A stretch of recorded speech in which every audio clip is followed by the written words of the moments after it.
This is RJ City, and I am ethically opposed to any more wrestling podcasts. I don't know why you guys are talking about wrestling. It is a niche product. It is a very small industry. Yet, at this point, there's more wrestling podcasts than there are wrestlers. There is something wrong with society as a whole, but as you get smaller and smaller into wrestling, and then the wrestling podcast sphere, it gets even worse. And one such example, if I may turn on the microscope and look at the drudgery that happens to be True Heel Heat. SP3, Sid, this is your fault.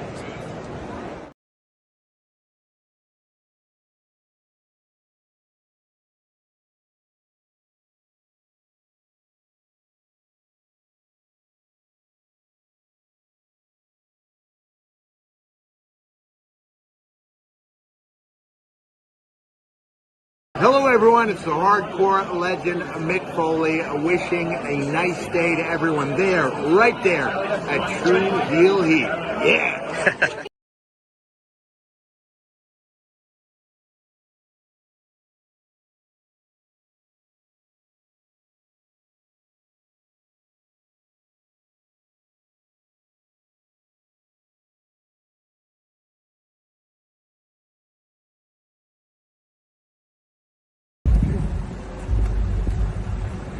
Yo, what up? You know what it is. It's your boy AJ Francis reporting to you live from New York City, the birthplace of hip-hop. And I'm telling you that I'm only tuned in with True Heel Heat Wrestling.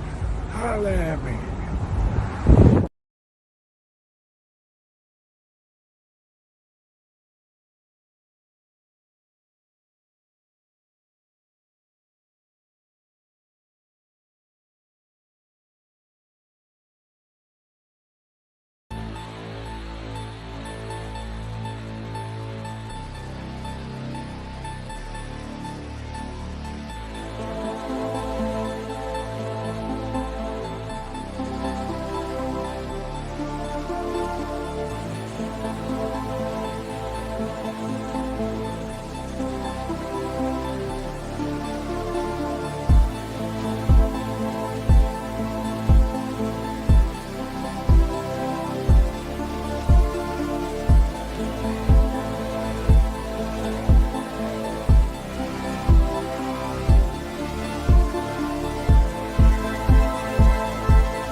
Hello. It is me, your True Heel Phenom, SP3.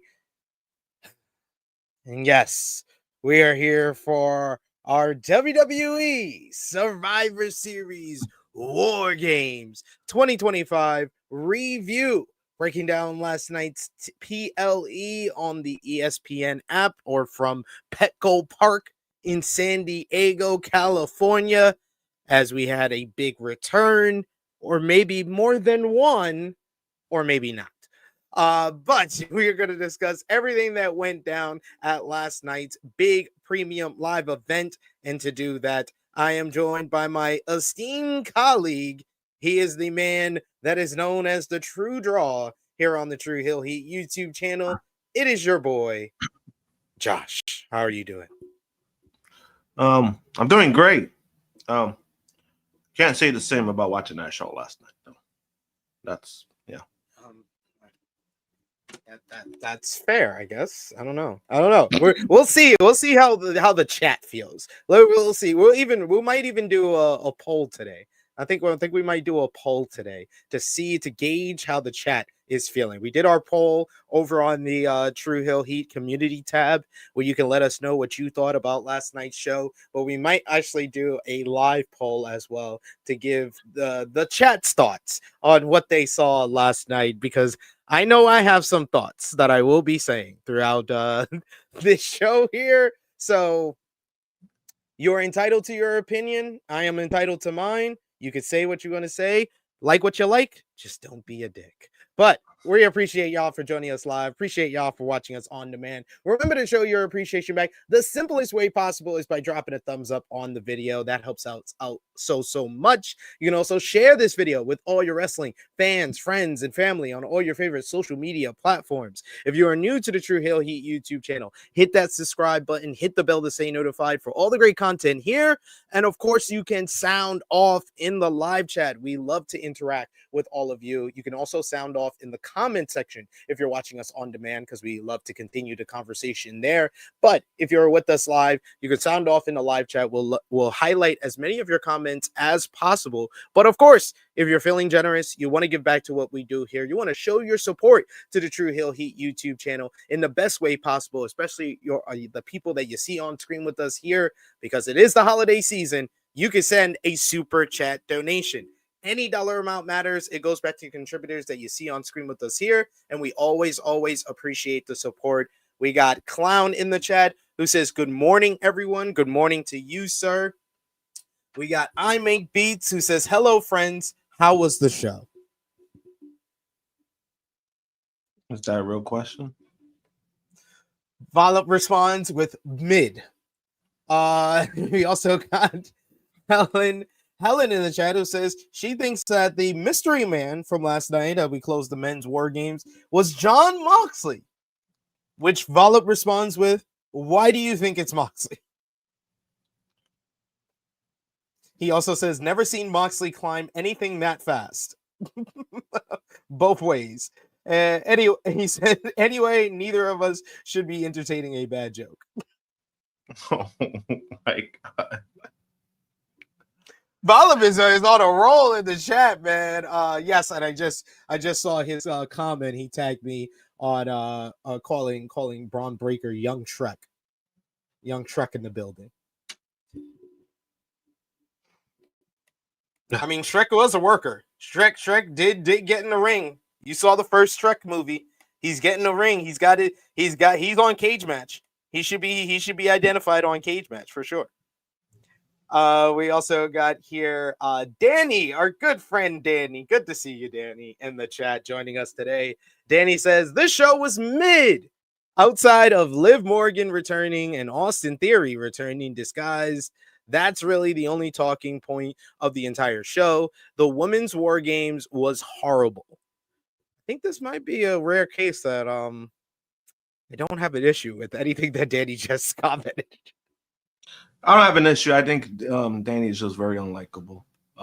Yeah. I just think Danny doesn't like a lot of things. I can't say if I like or dislike Danny. I don't really know him, but from his comments, it doesn't seem like he likes much in wrestling right now. We got I Make Beats who says 4 days of SP3, keep it going. And we also got I-95 Fessy Fist. Been seeing you in the chat. Thank you so much. I also been seeing your comments as well. Appreciate all the support you've been giving us.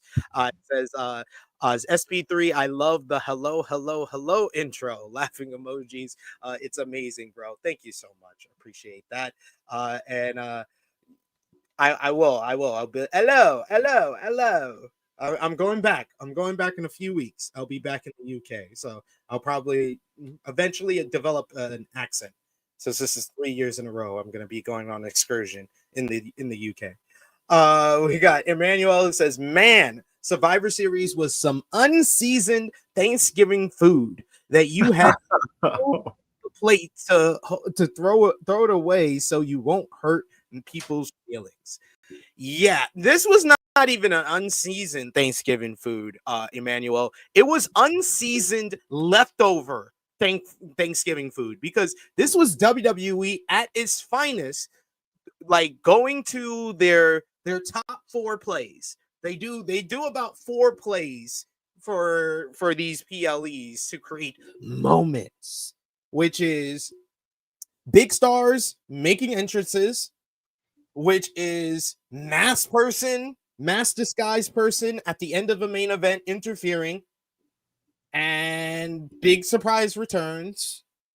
And what's the other one? Oh, lore, faction-based lore. That's basically how you can describe last night's show.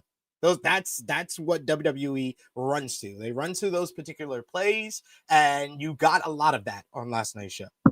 They basically, like, man, I think I said this when they announced this originally. You could correct me if I'm wrong, Josh, but I said that Tony Khan booking Blood and Guts 2 weeks before Survivor Series was the ultimate I'm gonna get y'all back for all the counter programming, because man, it did make it stand out how bad these war games are now.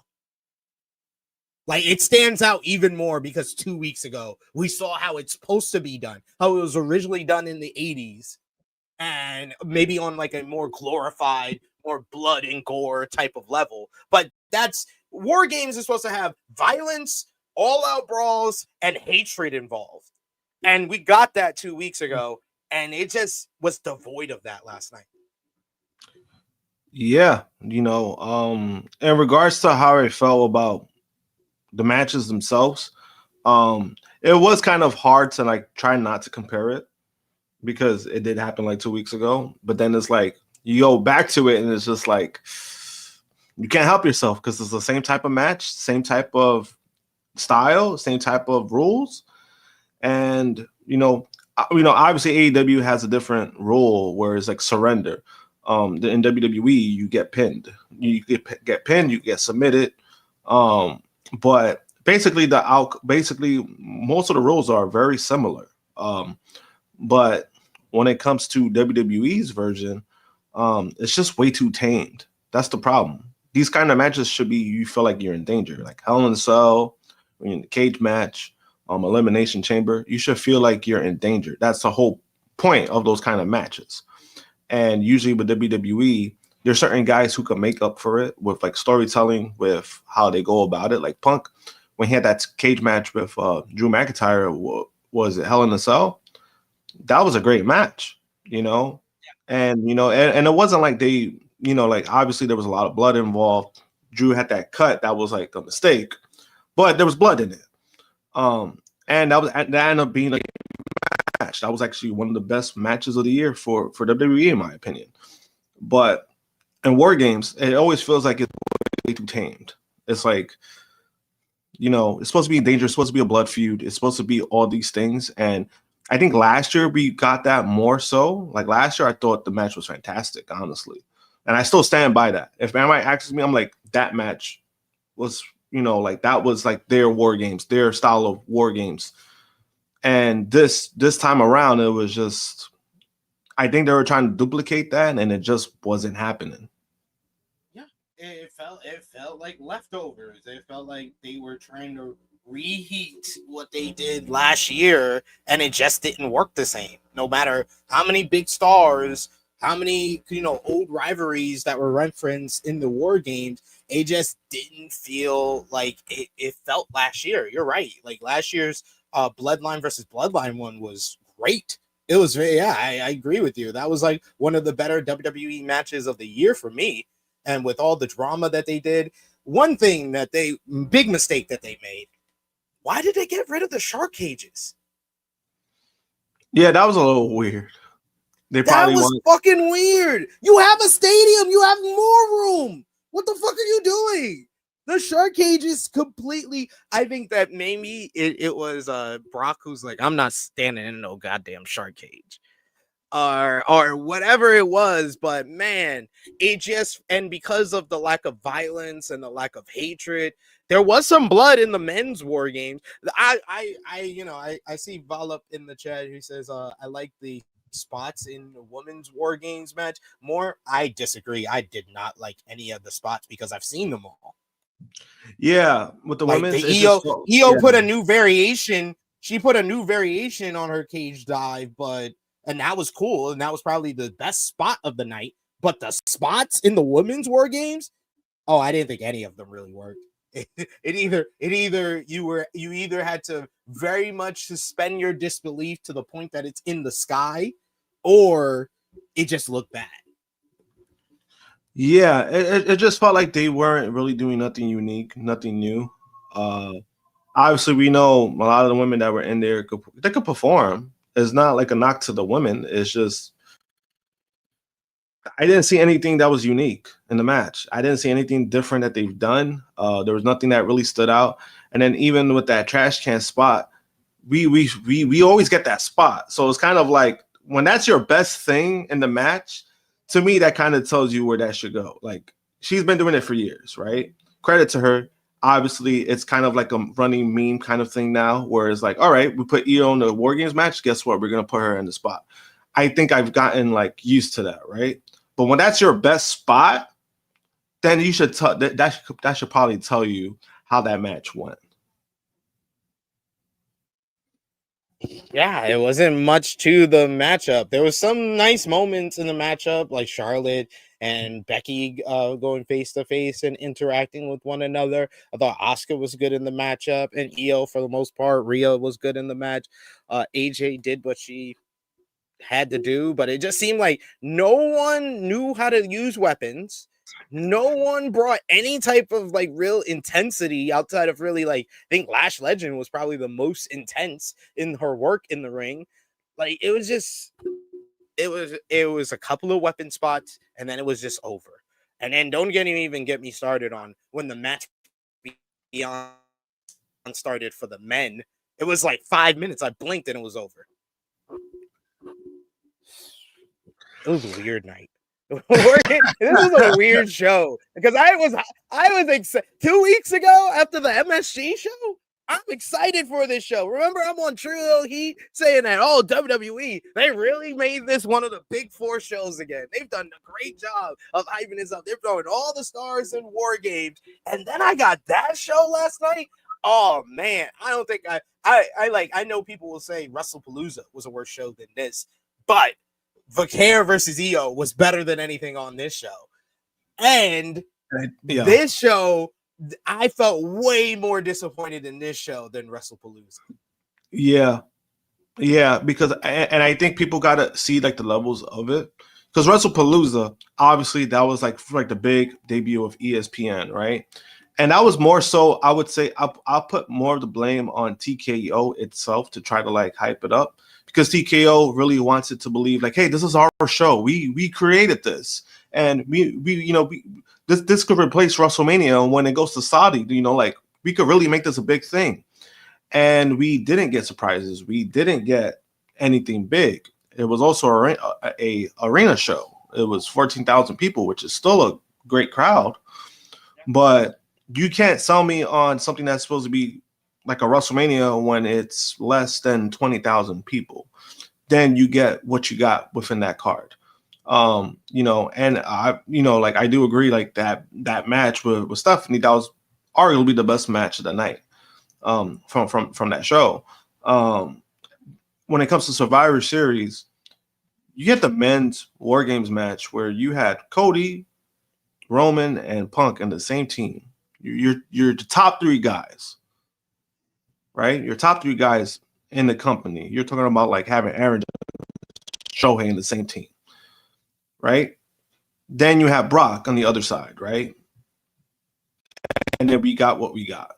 And then with the women's match too. They started off and that was, that was underwhelming itself. Then we got, it was 4 matches in the whole card. You have 45,000 people in the arena, which is great. Like, that's still a great number. Props to them for that. But there's no way like I could just like if I was to travel and see that shit, I'll be pissed. Honestly, I'm like, damn, I wasted all my money. I wasted my money in the hotel for San Diego, and that's what I got. It's just, you know what I mean? There's levels to it. Yeah, man. Like, It was a wise decision. I do agree with a bunch of the chat saying we do have a difference of opinion. Rocco, who says I hate blood and guts because there are no rules. Anyone can leave the cage when War Games. If you leave, your team forfeits. I mean, well, we've never seen that rule really executed. And that's a pretty lame rule. And it's a rule that they set up and then went against in the men's War Games.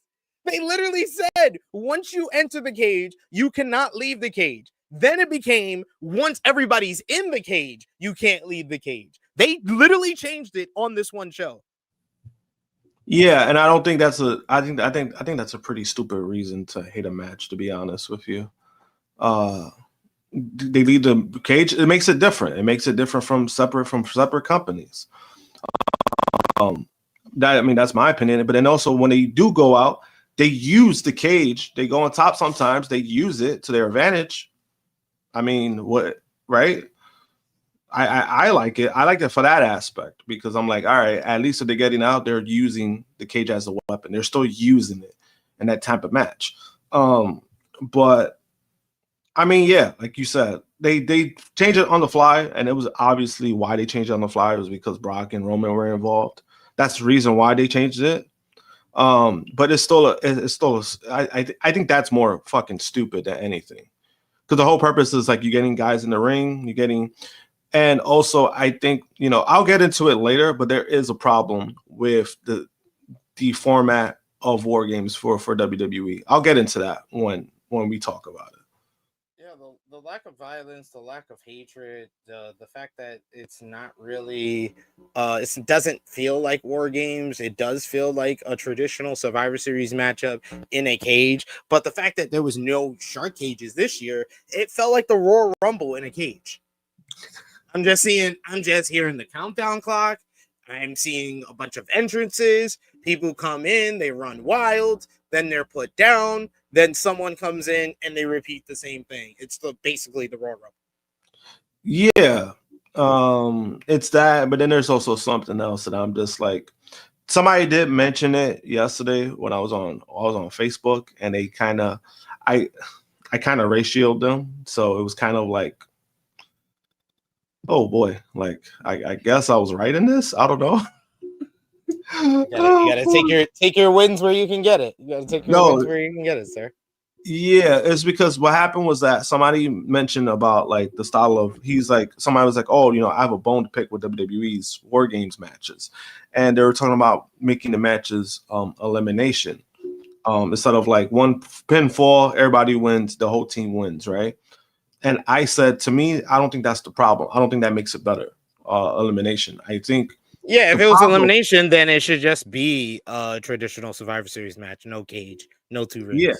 Yeah. And I said that I don't think that makes it better. I said the issue with War Games matches in WWE is that you have these participants who are coming out, right? One by one, they have this big match. And then when the actual official match starts, we're not getting much of that. I think that's the problem. We're getting like 10, 15 minutes of the match itself.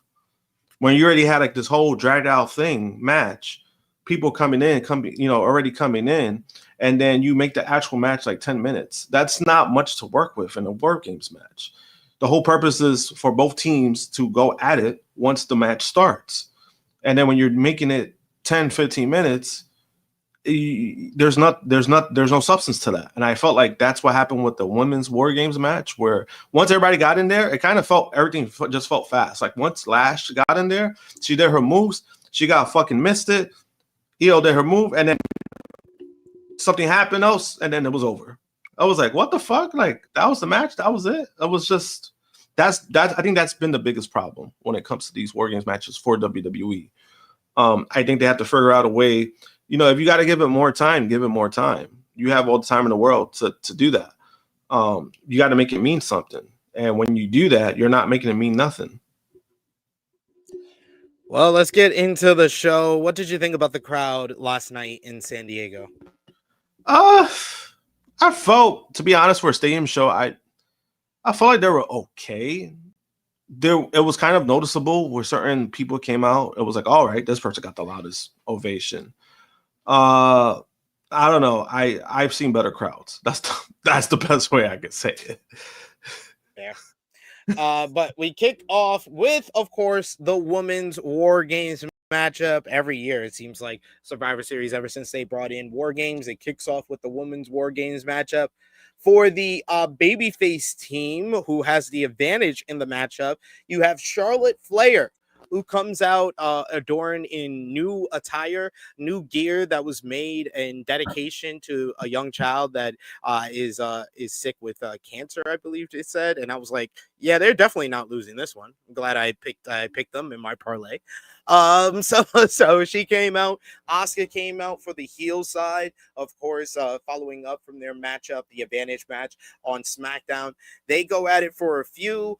Charlotte blocks a Asuka kick, some strikes. We get a head kick from Asuka, and then she grabs a side headlock. We get a switchblade kick from Asuka. They're in the second ring now, and then Charlotte flies into a knee to the face. Charlotte ducks a super kick, but sells it anyway. That was awkward. Step over clothesline from Charlotte. I hate when she does that cartwheel clothesline because it makes the other person look like a fucking idiot because they have to stand there like they're stuck in a mind warp because she's doing a cartwheel. The 5-minute mark is there, and we get Io Sky in next. So this is why WWE needs to stop running War Games, or they need to stop running 2 War Games at the very least, because they always want to give the baby faces the advantage, and it totally set this match up to fail because the psychology, the storytelling is completely off, because you have Charlotte and Io Sky awkwardly double teaming Asuka for a couple of minutes because you have to have Charlotte selling for a bit so the baby faces don't have a 2-on-1 advantage for too long. Then, as they have the advantage on Asuka, have her between the 2 rings, we get the stopwatch ending at 3 minutes, and out comes Becky Lynch. Interesting choice there. Becky comes in, and she has a face-to-face with Charlotte Flair. They have an interaction as Becky has a kendo stick, and she goes after Io first right away before running into Charlotte. They have a little moment. She tries to give her their old handshake, but then they start fighting and going at it for a bit. Becky and Charlotte then at one point hit stereo exploder suplexes to Asuka and Io, and then have a hockey fight between one another, and the crowd actually responded to that. So maybe that's something that they're going to do for WrestleMania season. Becky yells at the camera as the time runs out, and in comes Alexa Bliss up next. Bliss does not bring a weapon with her. Poor form by Alexa here. Bliss just attacks Asuka. That's another thing. I'm used to the women's War Games being the one where everybody comes down with a weapon, or at least one of the War Games where everybody comes down with a weapon, and not coming down with a weapon, not having shark cages, really made this feel like a Royal Rumble in a cage. Asuka grabs the lid, but Bliss drop kicks it into her face. She has a little moment with Charlotte. She then does a dragon screw to Asuka as Charlotte does one to Becky, and we get stereo natural selections by the former WWE Women's Tag Team Champions. In next is Kairi Sane, and Kairi has a green chain. She winds up around her fist. She calls on the faces and then clobbers Bliss and Charlotte with the chain. Head scissors to Charlotte, and then Sane jumps off of Charlotte's back to deliver a Superman punch to Bliss. Hanging triangle choke from Sane to Charlotte, and then she hits a flying punch with the chain to drop Charlotte as well. Asuka starts calling Kairi, and she comes and gets rid of Io for her. We get the heels get to work some control stuff, and then they use the chain as they tie up the baby faces, and then the Kabuki Warriors hit double sliding drop kicks. In next is AJ Lee. Becky Lynch tries to hold the door shut on Lee, but then AJ climbs the cage, and Becky runs from her so Lee can work with Asuka and Sane. She does a big crossbody onto them, and then she moves to face Becky in the second ring. Becky then keeps trying to escape, but Lee catches her and then hits her in the corner and then skips around for a bit. Lee rams Becky into the cage a few times and then sort of hits a Shining Wizard that did not look good. Kyrie shows up and then smacks AJ with the chain. That looked horrible. She also hit Io with like the lid of the trash can. That looked like it sucked for Io. Nia Jax is in next, and man, if you want to talk about people who don't know how to use weapons for the second year in a row, it's Nia Jax. Nia Jax, man, with her all-timer chair shots last year, she grabs the steel chain and she's supposed to be hitting AJ, but it's the lightest fucking punches I've ever seen in my life, and I was totally out of this matchup from there on out. I tried to get back in, tried to tap back in. Rhea Ripley got a huge pop when she comes in next. She's the anchor for the babyface team. Rhea brings a trash can and a couple of kendo sticks. She's at a trash can, trash bag that has other weapons. Also, she's wearing an Art the Clown from Terrifier mask, which was really cool. Rhea boots Kyrie, then throws the can at Jax. Kendo stick in hand, Rhea lays into Asuka, Kyrie, and Becky, and then floors Becky with clotheslines. Rhea kicks Asuka in the head and then hits a top rope drop kick or second rope drop kick on Jax. Then you get Zayn takes a back suplex to a face buster. Rhea receives Io and then gets Kyrie in a prism lock. She puts Kyrie's head in the trash can, does Io, and then drop kicks her. Drop kicks the unpainted trash can into her head. We then get Jax runs over both Rhea and Io, and then finally the final person in the matchup is the youngest person in the matchup, or youngest as far as WWE years, Lash Legend, making her WWE official main roster debut. Her music, I like her music, but I mean, not really much to write home.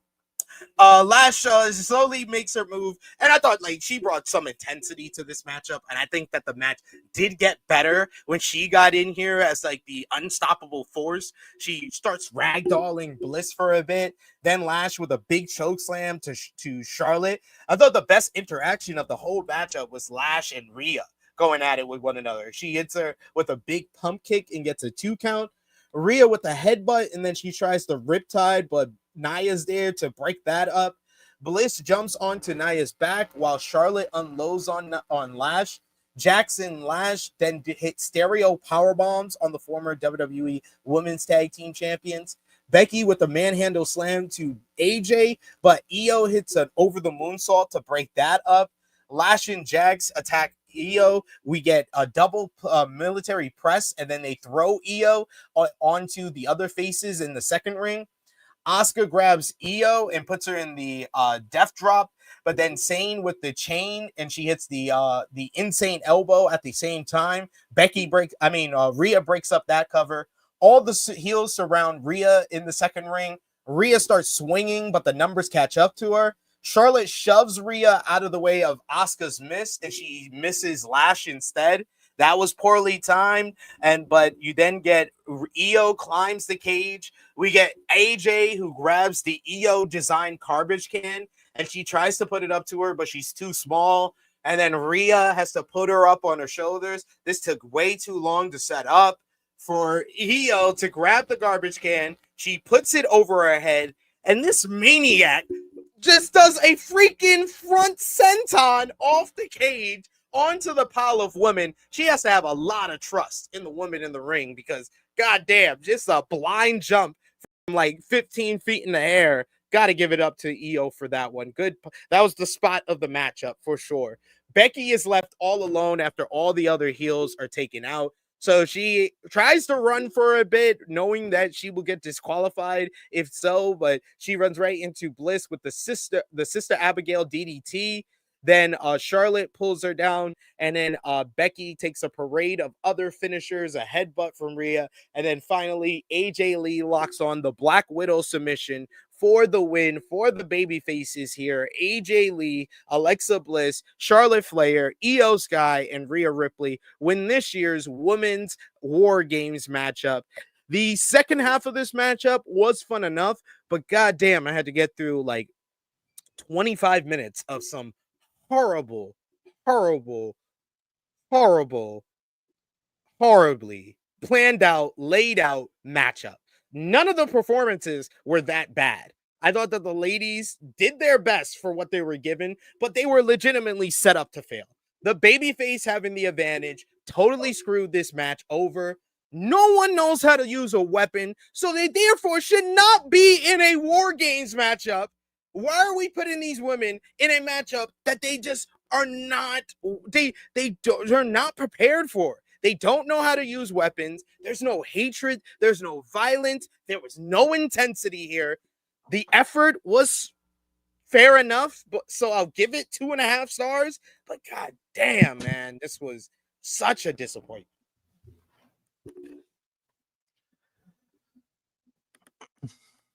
What did you think?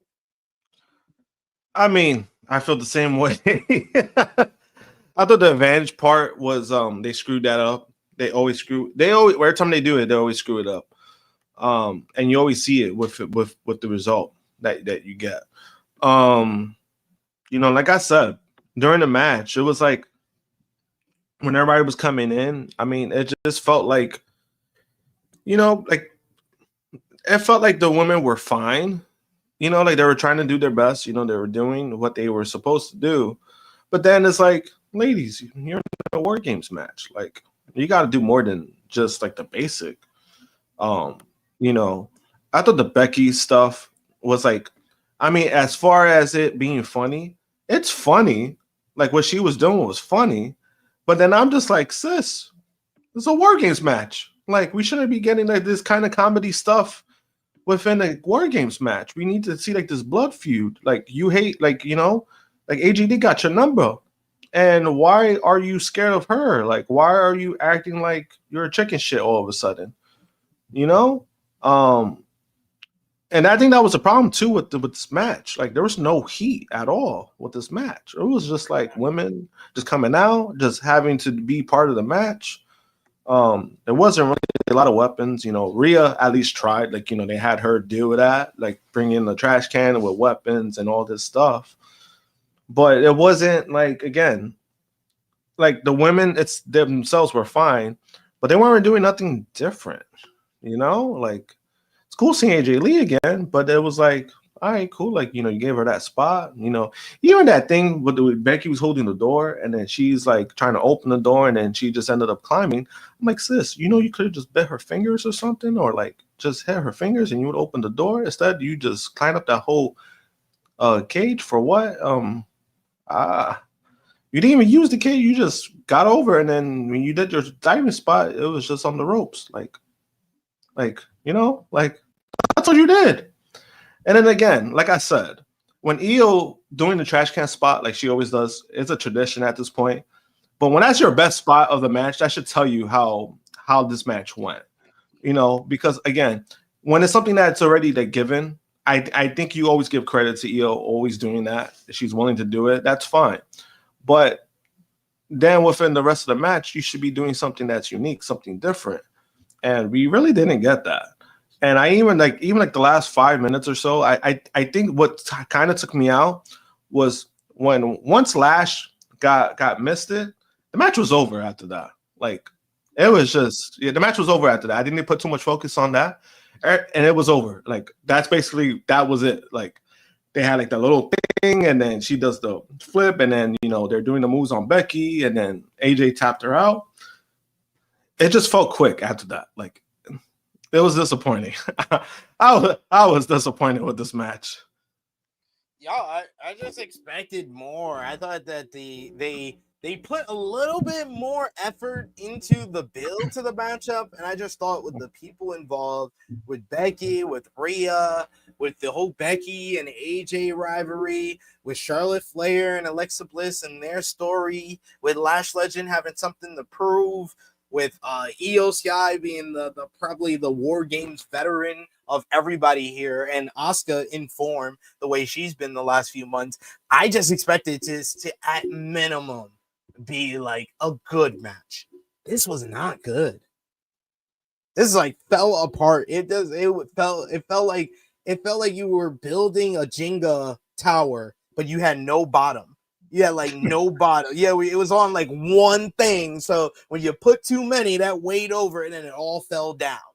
Because of the whole advantage, that whole advantage thing, not having the shark cages, not having weapons for everybody like they usually do for war games. That's how you know it's war games, because everybody comes out with a weapon. They put it in the ring.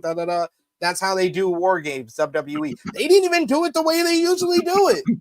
Yeah, They just had people come in, and it just felt like fucking Royal Rumble. very much. Weird choice. We got Kevin Brayu says, watching the AEW Women's War Game match to this, not even close. This was a downgrade. We got Melina Santo, who says, why are you guys talking about every single spot? Boring. I mean, because it was boring. Because I've seen most of these spots like 1,800 times. There was nothing new or innovative in this matchup. The closest thing was probably the prism that they had on who was it, Kyrie, and they put her head into the trash can, and then EO drop kicked the trash can. But I could have seen that in a no DQ matchup. There was nothing that distinguished this from War Games other than the EO spot. Yeah, and like I said before, like I saw another comment. What was it? I wanna highlight it. And for me, it's not even about them doing crazy spots or watching the wrong company. You could still do creative stuff. You don't have to always go super violent. Because they did do that before. A lot of the women in prior war games where they were doing something different, something unique. And we didn't get that last night. I don't think it has anything to do with the company, because if the women's War Games match was good, it would have been good in its own way for WWE. Like, I wouldn't even have an issue with it. But the problem is that the match wasn't good.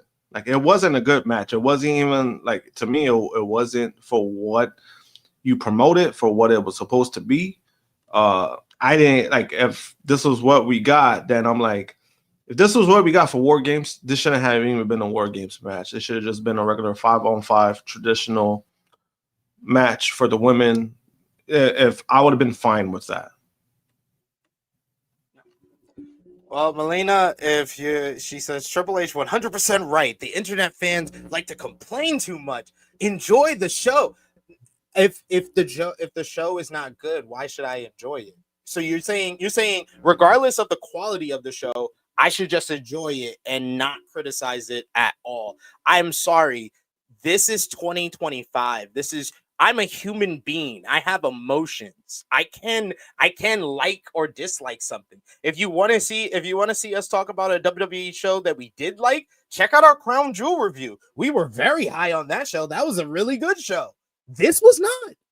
Like, sorry if you felt like it was. Explain to us what it was, but don't try to say, oh, you guys are just complaining, when we're actually giving you like context behind how we're feeling, and we're telling you why we didn't like it. There's a difference.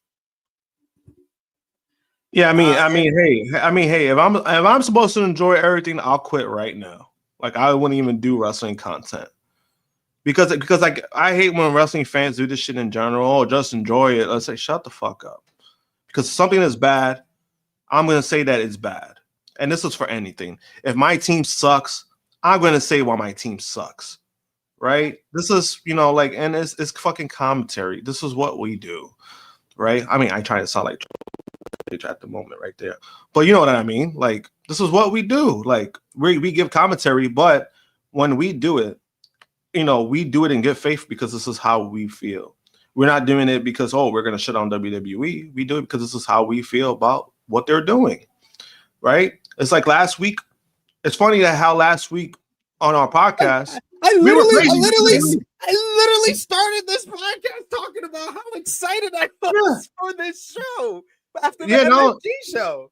I was excited for this show. I'm sorry. Yeah. I'm sorry that the show did not basically live up to my expectation, or maybe I'm wrong for having expectations, Josh. Maybe. Yeah, maybe. But it's like even last week when we reviewed Raw and SmackDown, we actually said Raw and SmackDown was great. It was two great episodes during that week. So I mean, again, like it is what it is. If you don't like it, you don't have to watch. You don't have to sit there and watch. We're not telling you to watch us. We're just giving our takes on how we feel about the show. And the show wasn't good. The show wasn't good. And I'm gonna say it. Especially when you have a company doing all these fucking commercials, all these ads telling us we're the hottest brand, and then you're giving the shit like that. I'm supposed to be okay with that. I'm supposed to be fine with that. You could brag about all your ticket sales, but yeah, I'm supposed to enjoy the show. This is a bot at this point. You guys getting paid by Tony Khan to say bad things about WWE product. I wish Tony Khan. I will DM Tony Khan my address so he can send me a check for I wish about Survivor Series. I wish shit. I wish I was getting paid by Triple H. Like, I wish I had money. The fuck you talking about? I want Tony Khan money. Please. I would love that. Oh, I would be talking so much crap about WWE after last night if I was getting paid for it. But I don't even have energy for like a long rant about this show because this show just felt so lifeless that I don't even have the life to rant about it. But here we go. After the faces celebrate, we got some clips or the highlights, the video package for Cena versus Dominik Mysterio. And if you want us to say some good things about this show, this is the section that you might want to watch. Because what we did get is Dominik Mysterio in his hometown of San Diego. He came out with Raquel Rodriguez and Roxanne Perez. We get John Cena to a huge reaction from the San Diego crowd. Got the full John Cena entrance, heard the full Time Is Now song. I even heard all of Trademark's verse. For those who don't know, Trademark is the second verse on Time Is Now. You would know that if you actually listened to the song. Or if you had Time Is Now, the album, like I did back in 2005. John Cena and Dom, they circle each other for a bit. Cena grabs a headlock and then takes over Dom. Perez trips up Cena early on, and Dom distracts the referee. And then Dom gets to lay in some stomps. We get punches from Dom, and then he taunts the crowd. Cena fights back with some punches, and then Dom dumbs him in the eye. Raquel with a cheap shot to Cena. The crowd booed that, but kind of cheered Dom's cover. Dom with the three amigos, and then he gets a 2 count. We get corner work from Dom, and then Cena fights back with punches. Dom powders to finally get some genuine heat. Cena looks to chase, but Perez and Raquel block his path, and then Dom's able to get a cheap shot in. We get a bit of ringside brawling from the two. The crowd seems to have settled into being pro Cena on this one, booing Dom as he gets the heat. Dom climbs the barricade, and he tries for a Hurricane Rana at one point, but he's not able to get all the way over, and he lands directly on the back, high on the back of his shoulders and neck on his head, and he sells this like he injured his shoulder, but this was just great work, great selling by Dom. He sold it to everybody. Everybody was like thinking, because it was very similar to the same way that Penta did the Hurricane Rana spot on Raw and genuinely got injured. The shoulder looked to have had a clean landing on the replay, but he did bang his head. But the ref calls for the medics. And at that point, when the ref called for the medics, I'm like, yeah, this definitely will work. Then Raquel Rodriguez gets into the ring. She hits Cena with the Tejada bomb. Perez follows up, says that you can't see me, and then hits him with pop rocks. They then place him onto the second rope as Dom just pops up. He hits a 619 attack.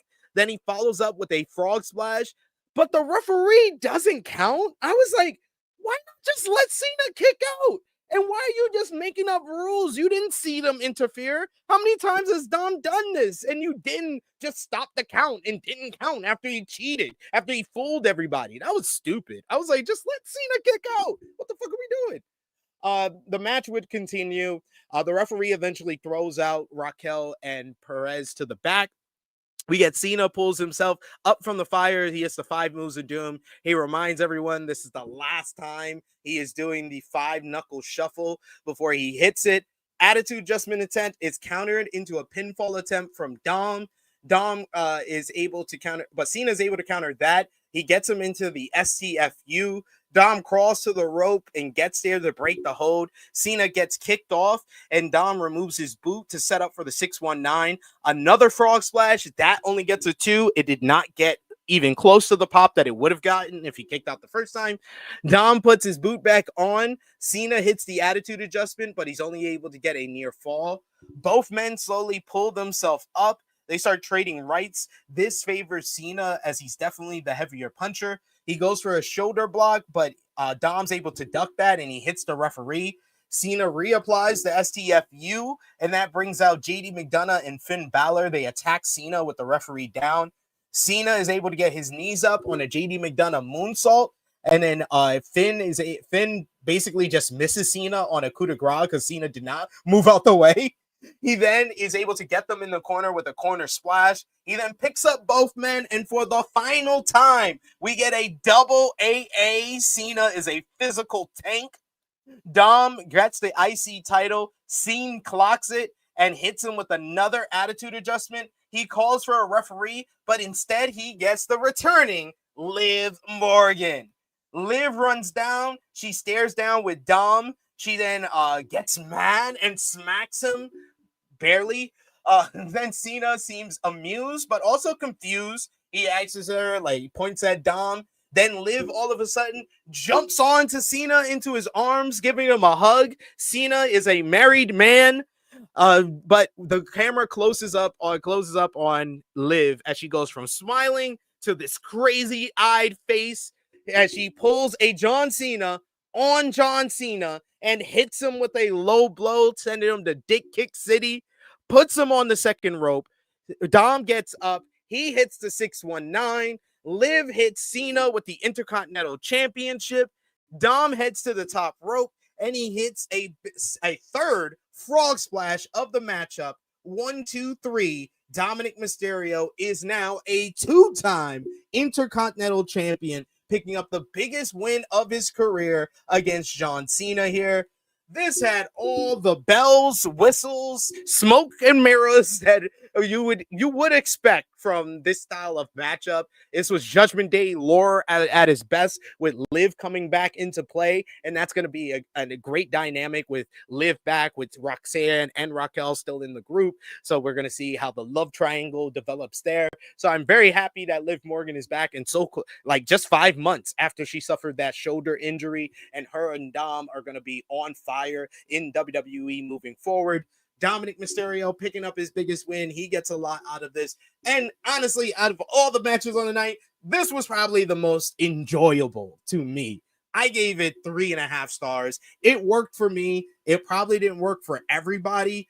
And it did feel like a waste of a last big match for John Cena, because Cena looked stupid falling for that trick by Liv and Dom at the end.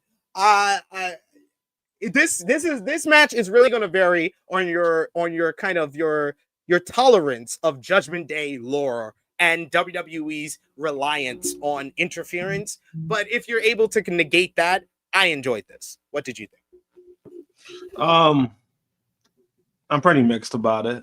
I don't mind Dom getting the title back, but I don't know. I was like, damn, this is gonna be John Cena's last PLE, and this is how you do it.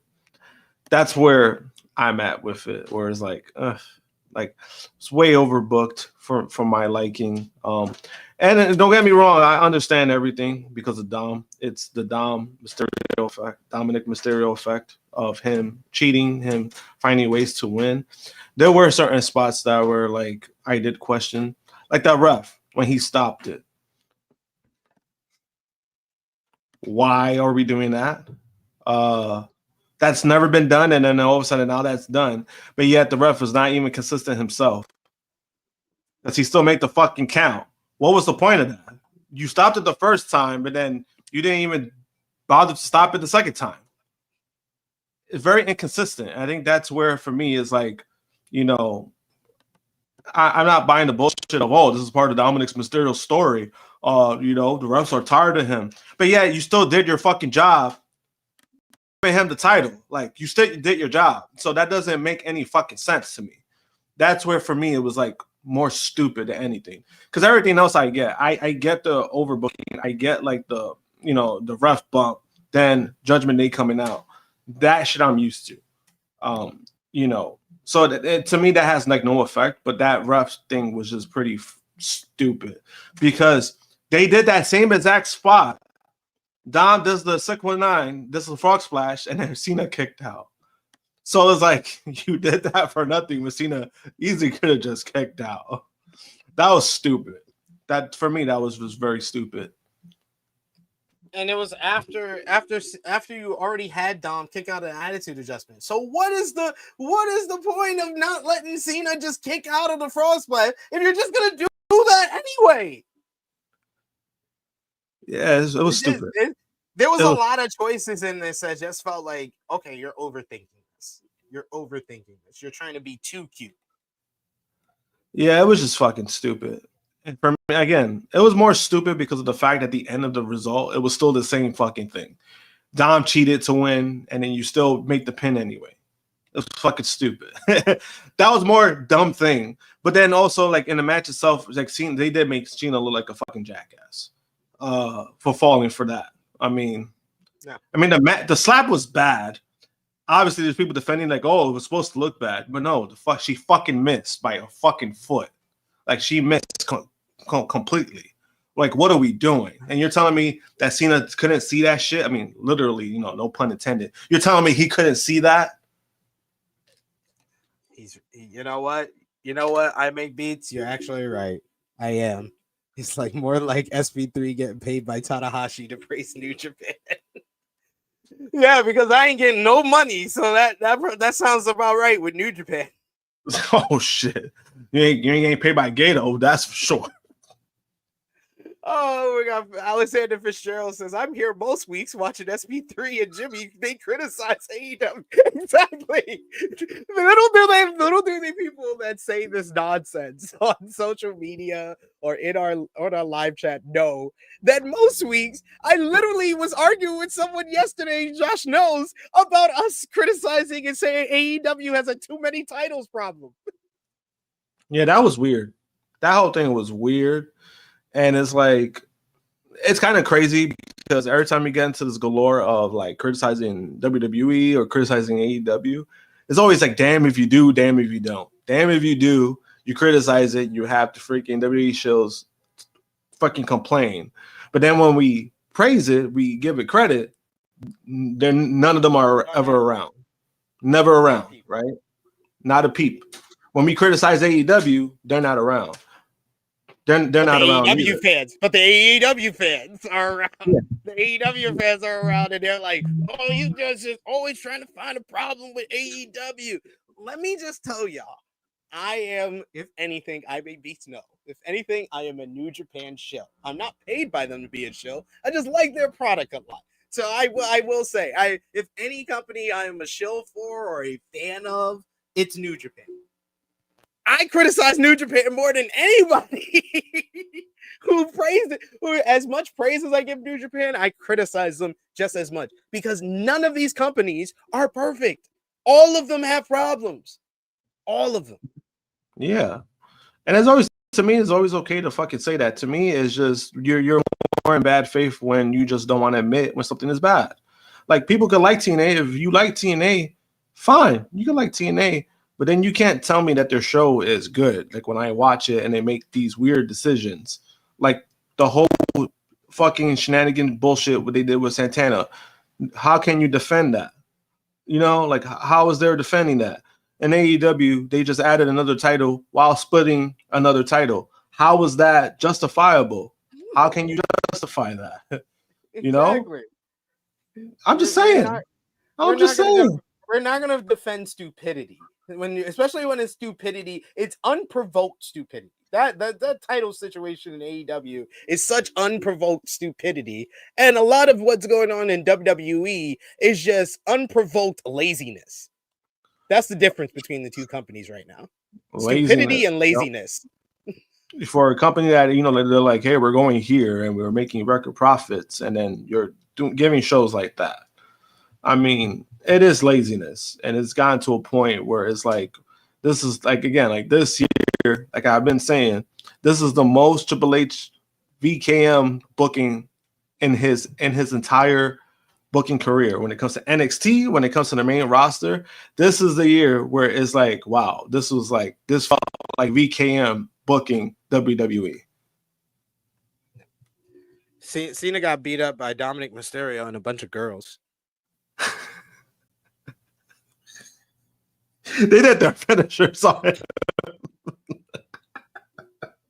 Kicked them in the dick, did their finishers. Like, goddamn. Cena, the girls, Cena, you know what's crazy, though? The girls did more than the fucking fellas from Judgment Day. True. The fellas from Judgment Day just got some stomps in. That's all they were able to do. When they tried to actually do some moves, Cena reversed it. Emmanuel says, Liv looked good. He says, that's all I got. he's worn out from watching that Liv Morgan clip. Yeah, because I know a lot of these simps, like, you know, like Romeo, you know, they're happy about that. No, I'm pretty sure. 3.5 stars from Sajo in the chat. We got Kevin Abreu says, happy to see my Latino people getting big push. We also got here in the chat, Nikki Boy, he says, was happy to see Liv back, but fucking Cena looked like a chump. But overall, I guess I was a bit sports entertained. Yeah, like I said, I was entertained by this.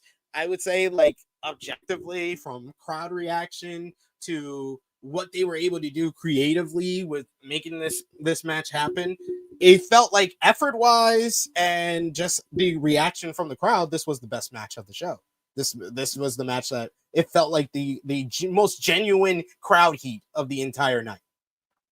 Yeah, and then also, you know, to give credit when it's due, you know, their first matchup, you know, I know there's people who said they didn't like their first matchup. So I think in a way, I understand the overbooking, because it was like there are things that they had to do differently. There are things they had to make up for. Because remember, on the Raw match, it was something that happened so fast. It was so sudden. So Dom didn't prepare the way that he did. This time around, it's like he was prepared. So I understand, like, all that story, like, you know, like when it comes to that, you know, and I'm never gonna like take that away from like the situation. But then also when it comes to certain characters, like, I already know, like, the bullshit with some certain characters, like Dominik Mysterio. You know, I've been saying all year that he's improved, and, you know, I've been saying that he's won me over on a lot. This is his character. He's a chicken shit heel. He tries different ways to win. He does everything possible to win, right? Which you could say is kind of similar to Eddie, like he's paying homage to Eddie. But I think Dominik is doing it in a way that is more scummier. Then when Eddie was doing it for like shits and giggles. Dom is just doing it to like try to piss people off. And it works. So I understand all that stuff. And, you know, when it comes to the match itself, for what it was, and for Dom to get his title back, you kind of had to do that to get his title back. It was just me. It's more, the criticism is more of like the aspect of the ref. To me, that was just fucking dumb, especially when you never done that before. And like, all of a sudden now they're stopping match. Like, they're gonna refuse pinfalls. Get the fuck out of here. Don't even try to sell me on that. Like, don't even fucking do that. Exactly.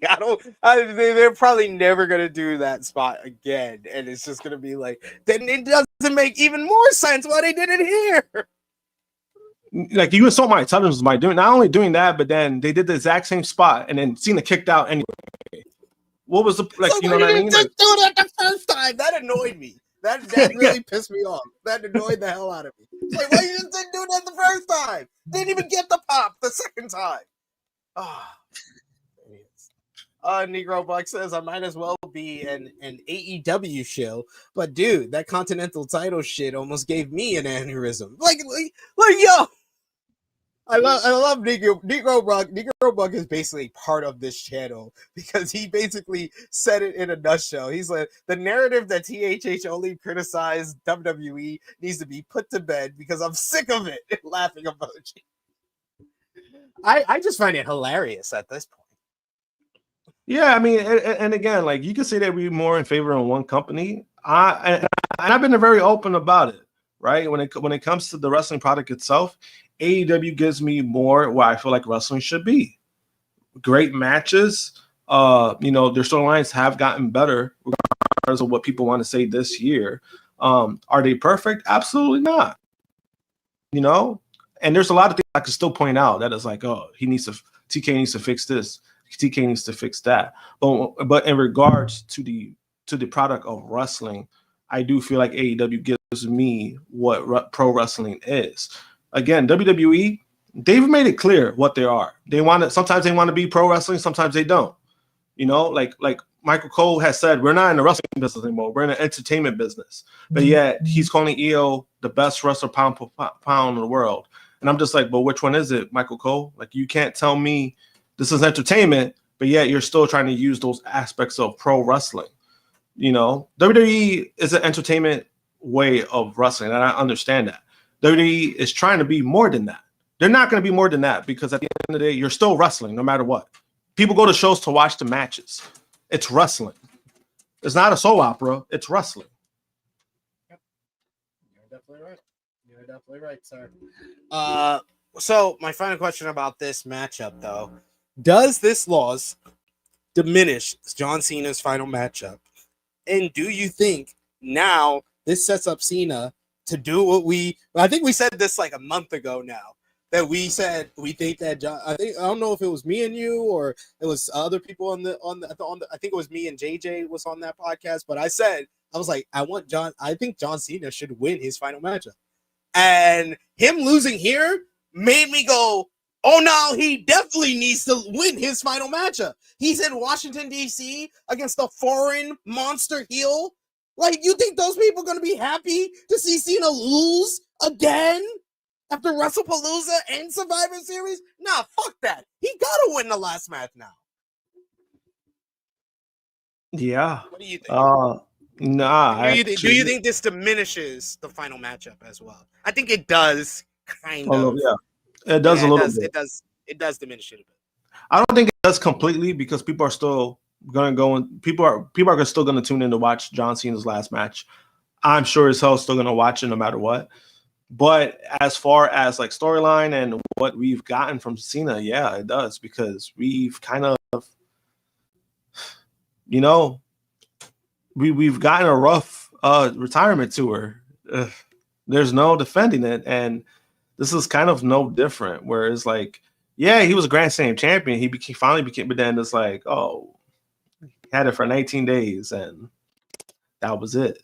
Like, okay, cool. Like that's what we got. That's what we got from Cena with that. But the problem is that again, I think that Lesnar loss to me, it's a bigger problem because it's like there was no follow up to that. You had him lose. There was no real story to that, and he's not going to get his win back on that, And now you're doing this whole tournament when he already lost. So it's like, what's the point of the tournament now? The man just lost. So what are we doing here? I don't get it. See, you know what I'm saying? Like, you see, like, you see how bad, you see how bad that is? You see how bad that sounds? You see how bad that sounds? Negro Buck says, as much as I wanted to be Gunther, are we sure he's going to win the tournament? You know the booker we're dealing with here. I am not saying it is not out the realm of possibility that Jey Uso wins this tournament. That's all I will say. Oh, man. You gonna imagine the amount of dislikes that's going to get. That's going to set the record for his own dislike record already. That's going to break it. Dislike on dislike on dislike. Oh, we got Clown in the chat. I saw you actually went to the event. So let us know about the reaction after the show, because I heard a lot of people were upset after the show. That was the report that came out, that people booed the War Games finish. Clown says the people in front of me were deflated like a balloon when Cena lost. Like, you can't. Like, this is why I said, remember when I did the whole, I think I took like 5 minutes and I rebooked the whole entire John Cena retirement tour. And I was like, he should have went on a long winning streak until the final match. And then it means something when when one person beats him at the end of this shit. He should have lost to Cody. He should have stayed babyface, lost to Cody at WrestleMania. Maybe he gets the title run eventually, like at SummerSlam, but it only lasts like a month and he loses it. Or he wins it, he gets number 17, and Seth cashes in on him. That's how they should have done it. Seth, he gets number 17, gets the glory, babyface, win number 17, and then Seth immediately cashes in on him. He can feud with the Vision. He can lose. He can maybe take a loss, maybe one in there, like to Bron Breakker or something. Or maybe it's Bron Breakker or Bronson Reed that beat him at the end, and you're elevating someone new. This was so badly done. Like, we have to do a video at the end of the year to like examine all the flub ups of this retirement. Yeah, we have to. I mean, honestly, I'm down for that because, man, this shit, oof, man, this shit was not it.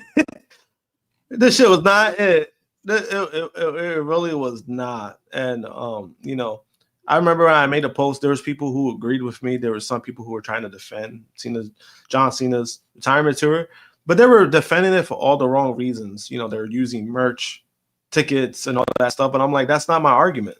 Because we already know John Cena, they're gonna make money off of John Cena regardless. Like, that's not the issue. The issue is how they did it. It's a massive fumble. It's one of the biggest fumbles this was probably the biggest fumble they did this year, in my opinion. Because this is the biggest thing. Like, when you're number one, when your main storyline does not go well or does not have the quality that you've come to know from the biggest storyline in the company, when that's a fumble, when that's a botch, when that's not done well, it's like a house of cards. It's all gonna fall down from there. And like, Triple H lived off the fact that he was grandfathered one of the greatest storylines of all time, and he was able to ride on the Bloodline storyline for fucking 3 years. 3 years of the Bloodline storyline. And all of it fell apart as soon as he moved on from that storyline. Yep. It was something I was talking about too, when I was like, oh, what's going to be next? And I didn't know it was going to be like this, like rough. I knew it was going to be rough to find something, but then it's like, damn, bro. And then it's the fact that we would get something where it's like, oh, wow, this could be something great. And then we don't. We had that a few times this year, like when Seth joined Paul Heyman. We were like, oh shit, it's something different. This might be good. And then that itself wasn't that good. Y'all need to stop using this phrase, by the way, Negro Buck. Because I said, when did I say that prediction? What was my main prediction for 2025? If you remember, back in, what was it, December or January? I said Luke Owen on the Wrestle Talk prediction show said that 2025 was going to be the last great year of Triple H booking. And I said, I'm going to take from there, and I'm going to take inspiration from that, and I'm going to tell him. And I told him when I did the podcast with him, when we reviewed Evolution back in July, I was like, I took what you said. I said, no, 2024 was the last great year of Triple H booking. And I have never had a prediction that I felt more vindicated over ever in my life. It's true. And I think a lot of us, for me, it wasn't so much, I would say that I was on board. But for me, I kind of felt like I saw the signs. I saw it before even Survivor Series last year, where I was like, do you think WWE, like, they're doing something? Like, I was like, I don't know. I haven't really been into like their stuff they've been doing, because they dragged out the Judgment Day stuff. That was way too dragged out, way too heavily relied on. And then the build up to War Games last year it wasn't terrible, but I feel like it was kind of quick where the bloodline, like all of them got back together, OG bloodline got back together. But then the match ended up being great. And then after that, it was like it kind of just felt like cruise control. And everyone was like, oh, don't worry, it's gonna be a new year. We're going to Netflix, we're gonna focus on that. Don't worry. And then we still haven't gotten off of that. That first episode of Netflix happened, and the shit's been downhill since then. That Netflix episode was the indication of what we were about to get throughout this whole entire year. But we got to continue with this show specifically here. Next up, third match on the card, women's world title up for grabs. Stephanie Vaquer defending against Nikki Bella. Nikki attacks from behind after the intros. She chokes Vaquer in the ropes. Running dropkick from Vaquer gets her back in control. She then hits a running leg drop as well. We get some corner headbutts from Vaquer as she's in firm control. She tries to go for the running knees in the corner, but Nikki runs out of the ring. She runs around the ring, and Vaquer follows her and clubs her with some punches and then bounces her around the ringside area. Vaquer misses a knee drop as Nikki moves, and then Nikki follows up with a running X Factor of the Bella Buster. Back in the ring, Nikki with some lackluster corner work. Those punches did not look good, or forearms, whatever she wants to call them. Then a suplex, a few mounted strikes from Vaquer, and then a rest hold. Nikki walks around, but Vaquer fights back with a kick. Nikki lands a face buster, and then another Bella Buster to absolutely no reaction. More wandering around from Nikki, and then she does some rope choking and more walking and taunting. Vaquer gets set on the top rope, but hangs onto Nikki's arm into an arm bar. Nikki hits a spine buster that looked very awkward set up. Nikki tries for a devil's kiss, but Vaquer counters into a victory roll and then a back suplex, and then she looks for the devil's kiss. They roll all the way to the apron, and that forces the break. Nikki sort of yanks Vaquer across the ropes and then hits a super kick. Another headbutt from Vaquer as Nikki tries to strike back, but her offense is weak as Vaquer hits a combination of strikes and then a clothesline. She then fires up the crowd, hits a snap suplex and a roll-up for two. Nikki with a weak-looking boot out of the corner, and then she hits a corner dragon screw, does Vaquer. SVB, and they have Nikki kick out of that. Nikki lands an elbow, but then she taunts, so that leads to Vaquer avoiding the rack attack and then hits a corner clothesline, trips Nikki down, and then follows up with the corner Meteora. Up to the top, but Nikki yanks her down and hits a jumping kick. Nice to see her finally connect there. Then she hits the rack attack 2.0, but Vaquer gets her foot on the rope. Vaquer moves to the apron, and Nikki lands some elbows in. Vaquer is able to hit a knee drop to the throat to reverse things, and then gets Nikki over into the announce table and hits Devil's Kiss onto the announce table to a big reaction from Wade Barrett. They head back into the ring, and Nikki lands a slap, because what's selling, I guess. Slap from Vaquer in response, and then she back suplex and hits another Devil's Kiss. Nikki takes that one much worse than the other one. And then finally, Vaquer heads to the top rope. She hits the corkscrew sky twister press for the 1-2-3 to retain the WWE Women's World Championship. I gave this match 2.25 stars. I thought the wrestling was fine for the most part on Vaquer's part.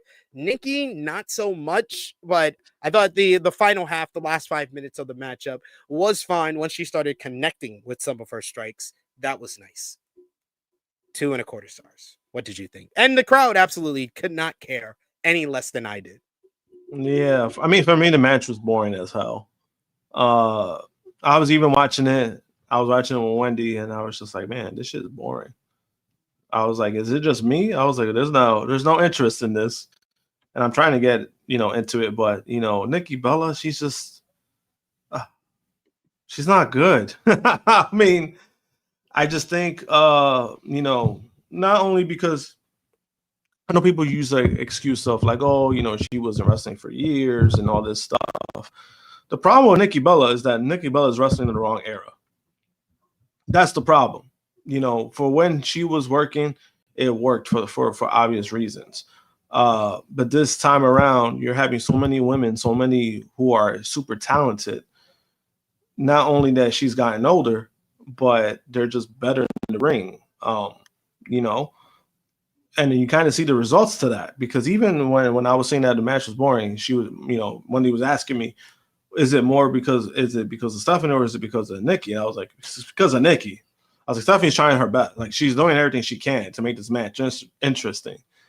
But the crowd, I think the crowd too, didn't help. It was just, yeah, that crowd was dead. Like, you would think like, oh, the Dodgers are playing tonight in Petco Park because, man, this crowd dead. Like, what the fuck?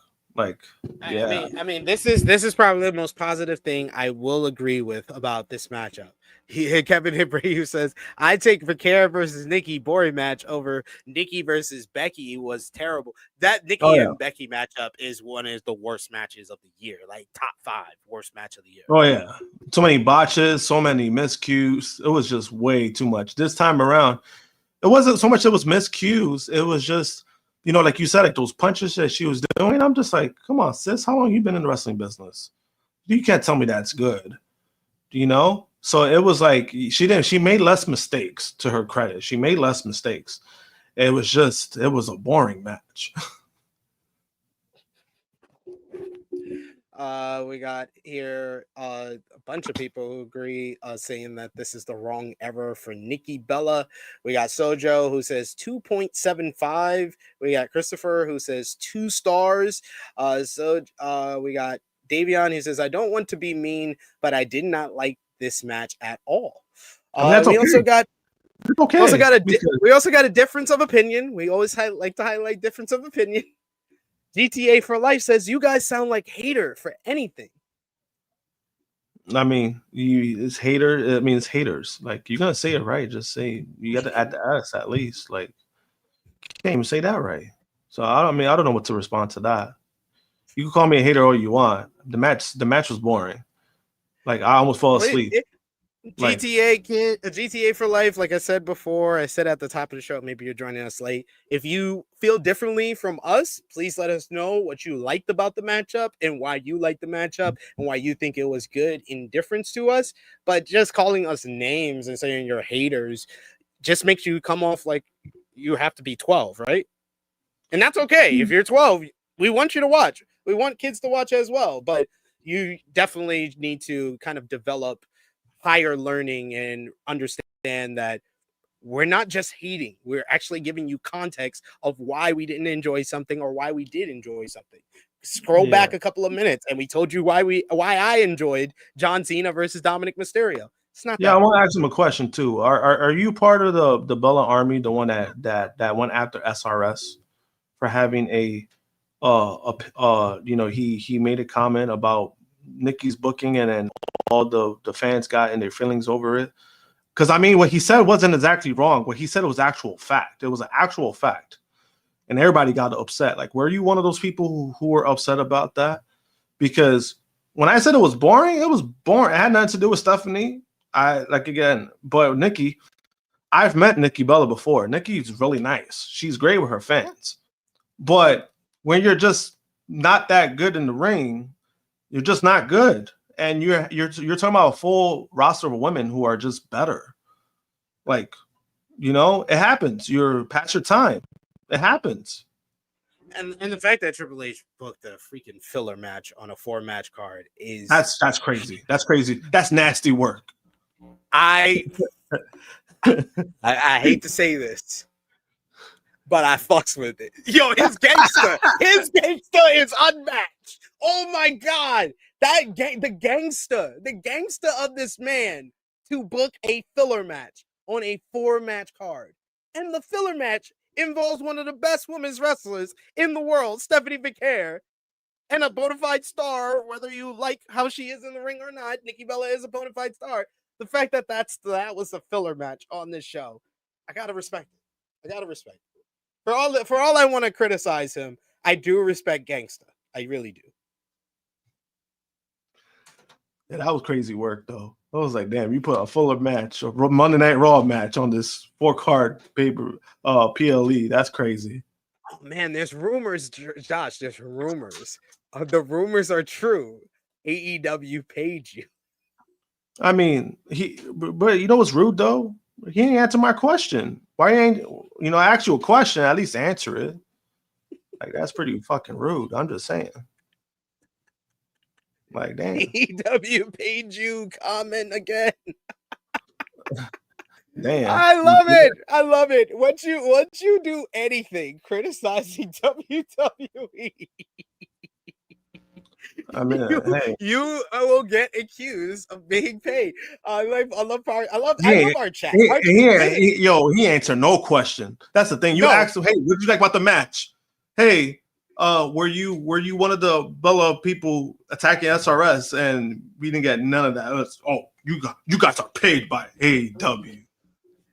Our finisher says they just talked about how AEW has too many titles yesterday on the flagship. So no, AEW getting some criticism too.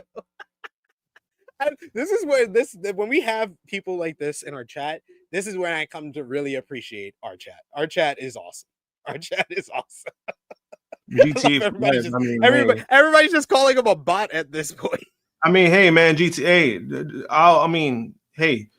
I'll tell you this though, you're gonna get GTA 6 before you're gonna get a good Nikki Bella match. So you should enjoy it while you can right now. That's what I'm just saying. And send a super chat donation for all the support for us having to review this show. We go to the back, and Xavier Woods is grieving. Kofi Kingston and Grayson Waller come over, and we get a Supercard commercial for some reason. I don't know. That was weird. We also got the next part of the WrestleMania 42 commercial, which had Liv Morgan in it following her return. What do you see for Liv Morgan? What's your prediction for Liv Morgan at WrestleMania next year? She's probably gonna be in a title match, probably against Vaquer. I see that. Oh, you think she's gonna be the challenger for Vaquer? I believe so. Especially after that commercial, they added her in that commercial. I could see that being a thing for her. I'm not 100% against it because right now, even without Kara, she's a champion, but there's no obviously she had Nikki Challenger of the month. So it's a matter of what they do with her, period. Because, after she got the title, everyone, she's over with the crowd, but then it was like, all right, well, what are they doing with Stephanie? What are they doing with her? Obviously, Liv has a character. Liv has a storyline with Dom, and that's going to come into play.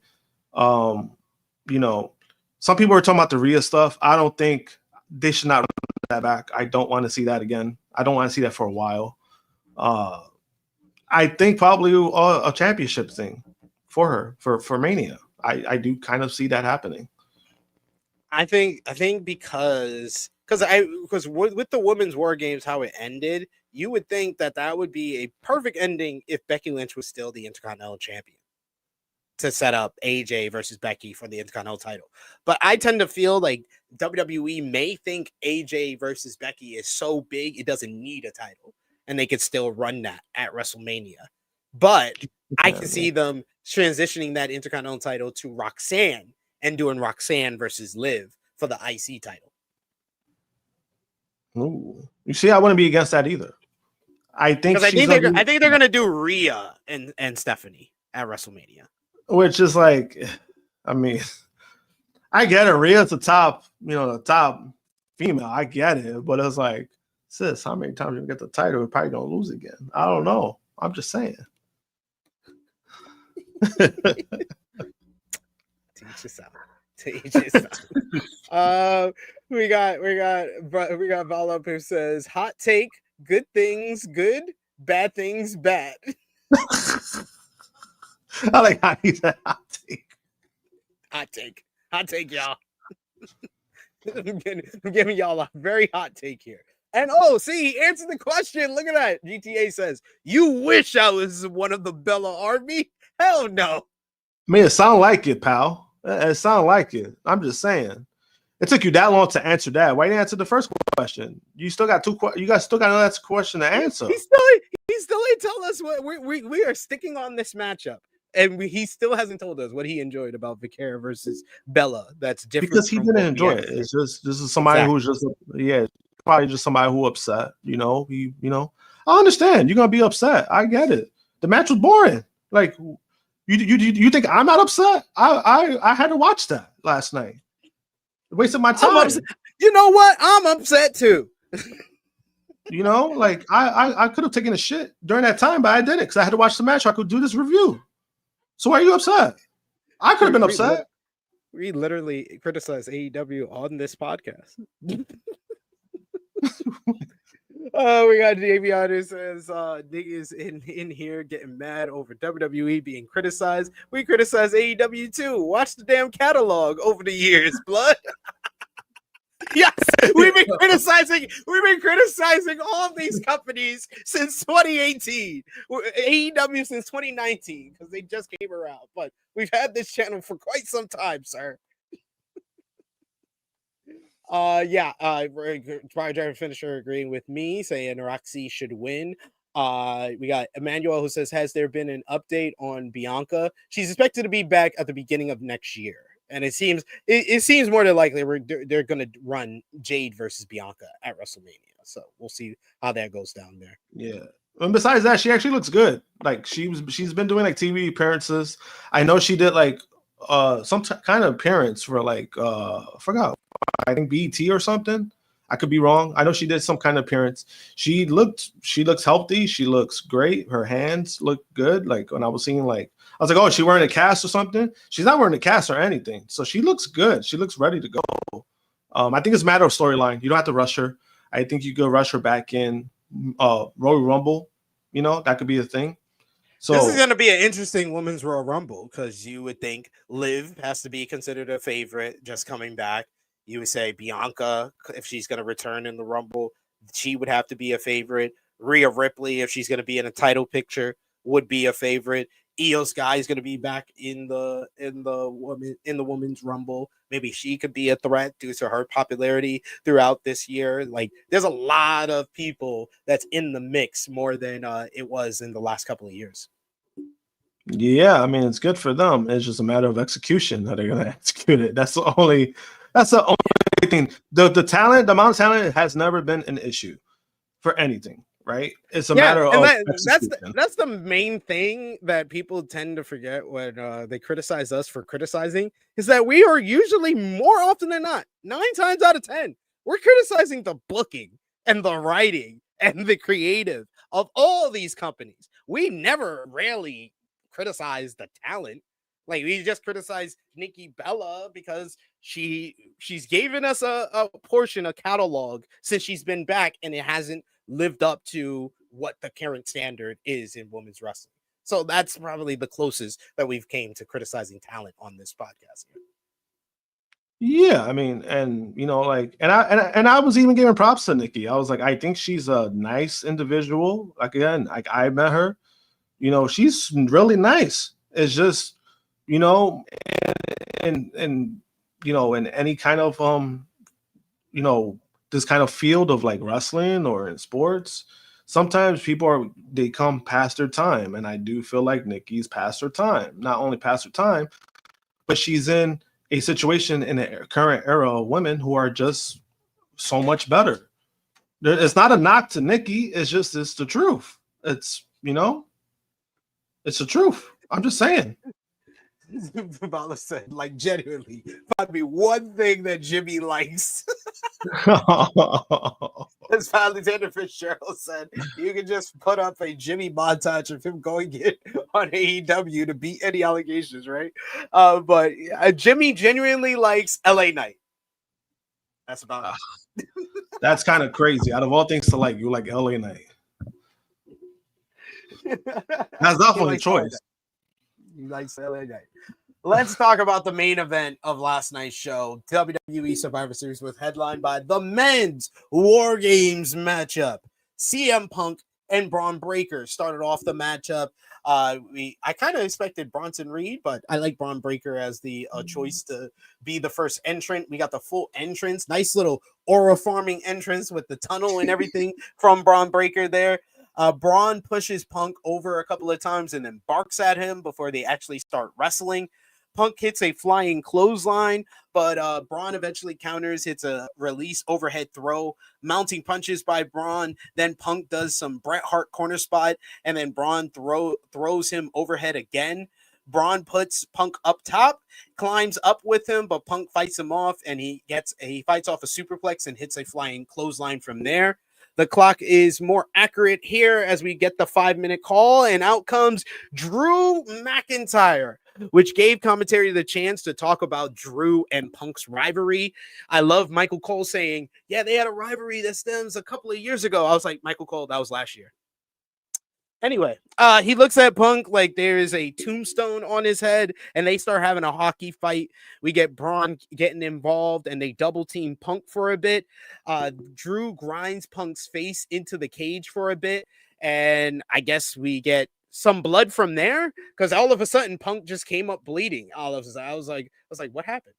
But out to help him up next for the baby faces was Cody Rhodes, and this is where we get Cody coming in. He comes in, he hits the Cody cutter. He's going wild on both Drew and Braun until Punk comes from behind him, and it surprises Cody, so he clocks him with the elbow. Cody apologizes to Punk, but Drew attacks Punk instead until the babyfaces gain back control. Cody and Punk do the Cody punches and bionic elbow. Then Cody gets Braun Breaker on his shoulders. And oh man, this is the worst thing I've seen in oh my god. The Doomsday Device, where Punk gets zero fucking air and just takes Braun Breaker over.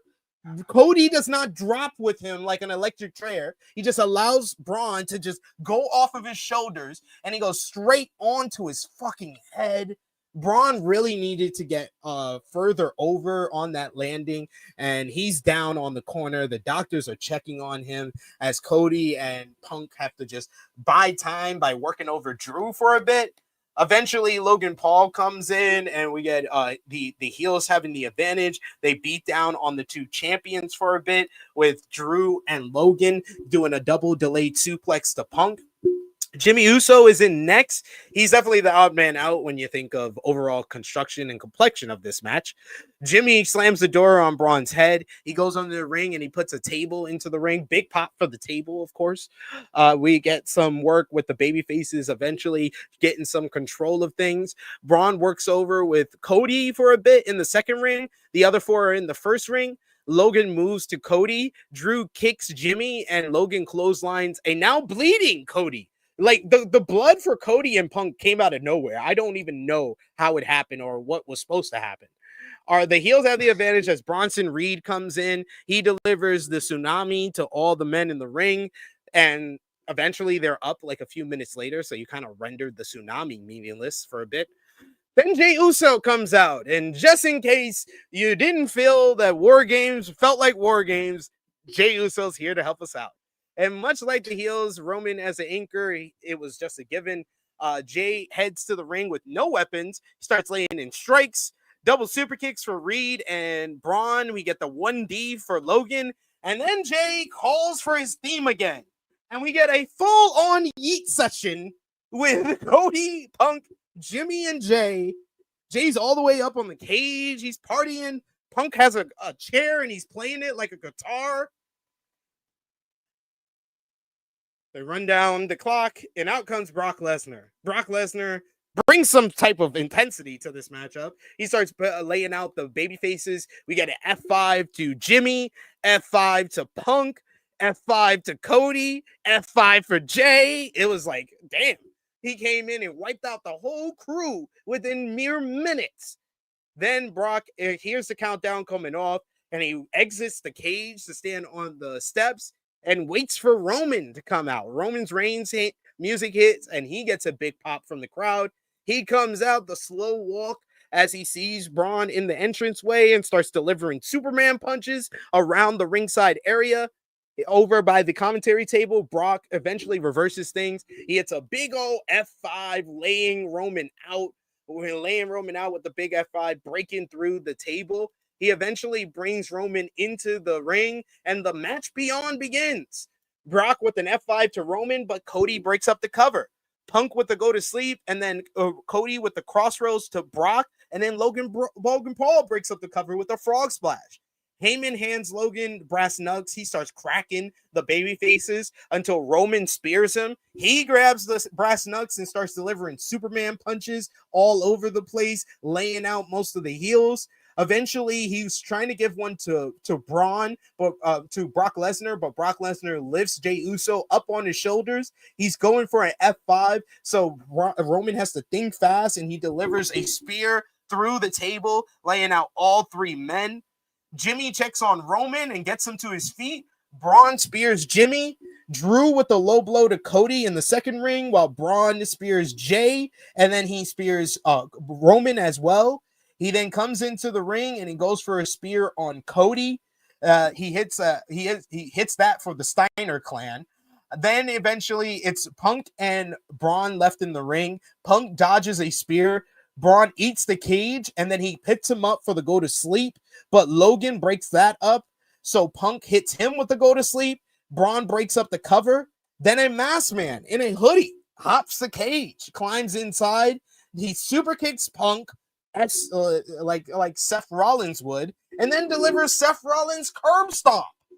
But man, oh man, I ain't never seen Seth Rollins climb a cage that fast or have muscles that big before. So that's definitely not Seth Rollins. I did initially be like, oh, it's Seth.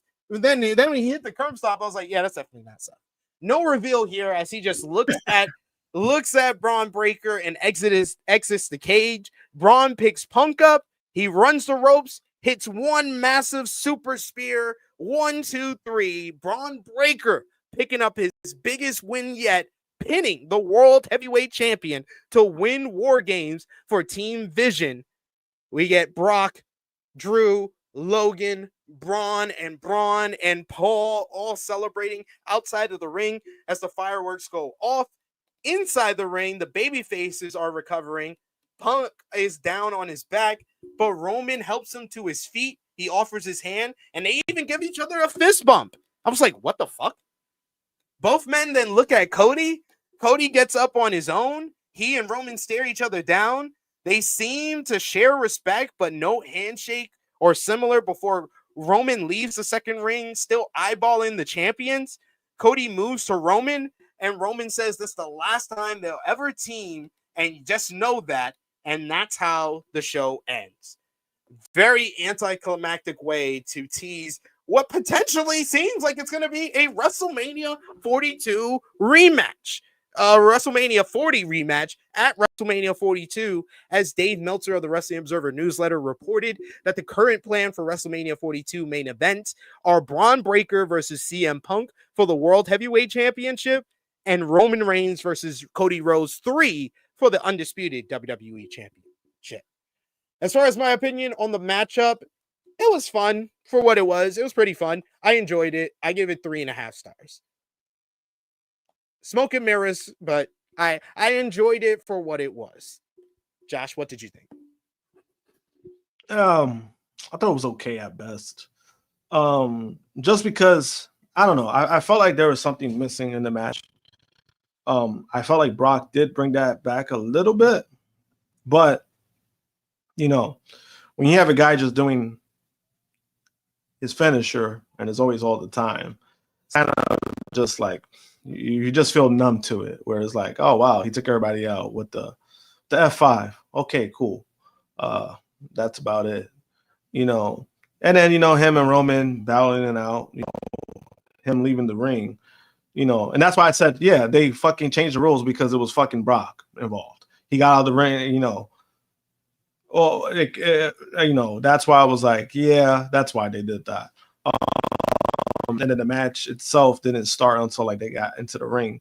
I don't know. It was just like the match just felt okay.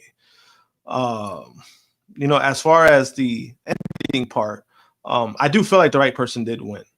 Braun getting the big win. That was like, I was for that. I had zero complaints about that. Because he needed something, man. The way they've booked him since he took out Seth, as he should be doing more. The group itself should be doing more, and they really needed this. So not only the right team won, but the person who got the pinfall got the right win. So I mean, if it's if that's what it's worth, then I'm fine with that. And I did pick the heels to win, so I mean, it ended up working out on that end. But the way it finished, it was so underwhelming. Like, yesterday, remember you asked us the question about like, do you think that it's like it's gonna be like teasing WrestleMania? I guess it kind of did, where I was like, yeah, maybe a face-off between Roman and Cody, and that's exactly what happened. And I'm just like, oh wow, that's it? That's all you're gonna really do? Okay, cool. Like, nothing happened after that. Because I mean, last year was different. Last year, not only we had a great matchup, the way it was laid out, I think it was almost like close to perfect. But then also even the ending kind of felt like an ending of like a fucking like Star Wars movie where everybody was like getting along. They shook each other's hand, like even Punk and it kind of felt like a big moment, right? Like when it's like, oh shit, we won. Like it meant something. Obviously the heels winning, you're not gonna get that, but even like that whole and like it felt very anticlimactic where it was like, oh, that's it. Like Cody busted his eye and he pointed at that. It was like, okay, cool. Like I was like, why does it make sense for Roman to be cool with Cody? Cool with Punk. He lost. He lost the match. Wouldn't Roman be more upset at him? That they had no interaction the whole fucking matchup. Cody and Roman. Why do they have beef now? Yeah, that was I mean, unless if he tells Cody, because Cody, there was a where he got pinned. It looked like Cody looked, and it didn't do nothing about it. Nope. He looked at Punk and he pinned, and he didn't try to stop it. I was like, oh man, like that. I thought that was pretty funny. I'm not gonna lie. I'm like, Cody, like, what the fuck are you doing? Wait, while you have fucking Michael Cole during the match, like trying to sell all these guys. He's like, yo, no, you don't get me. Like Cody's the QB1, but you got. It's like, shut the fuck up, Michael Cole. Like, stop trying to tell me with this bullshit. Because he came out early. He came out pretty early for a world champ for the undisputed champion, and then that bullshit. Like, not only the team lost, but then he just looks at the other guy, gets pinned. What the fuck, Cody? Like, honestly, Cody has to turn heel if they're doing Cody and Roman again. Oh, he has to. He fucking has to because he has to turn heel, or the fans are going to turn him heel. Yeah, I think at this point, to be honest with you, you've seen the reactions, you've seen the crowd always getting behind Roman. Like Roman and that matchup last night, I think he even felt more important than Cody and Punk, if I'm just being real.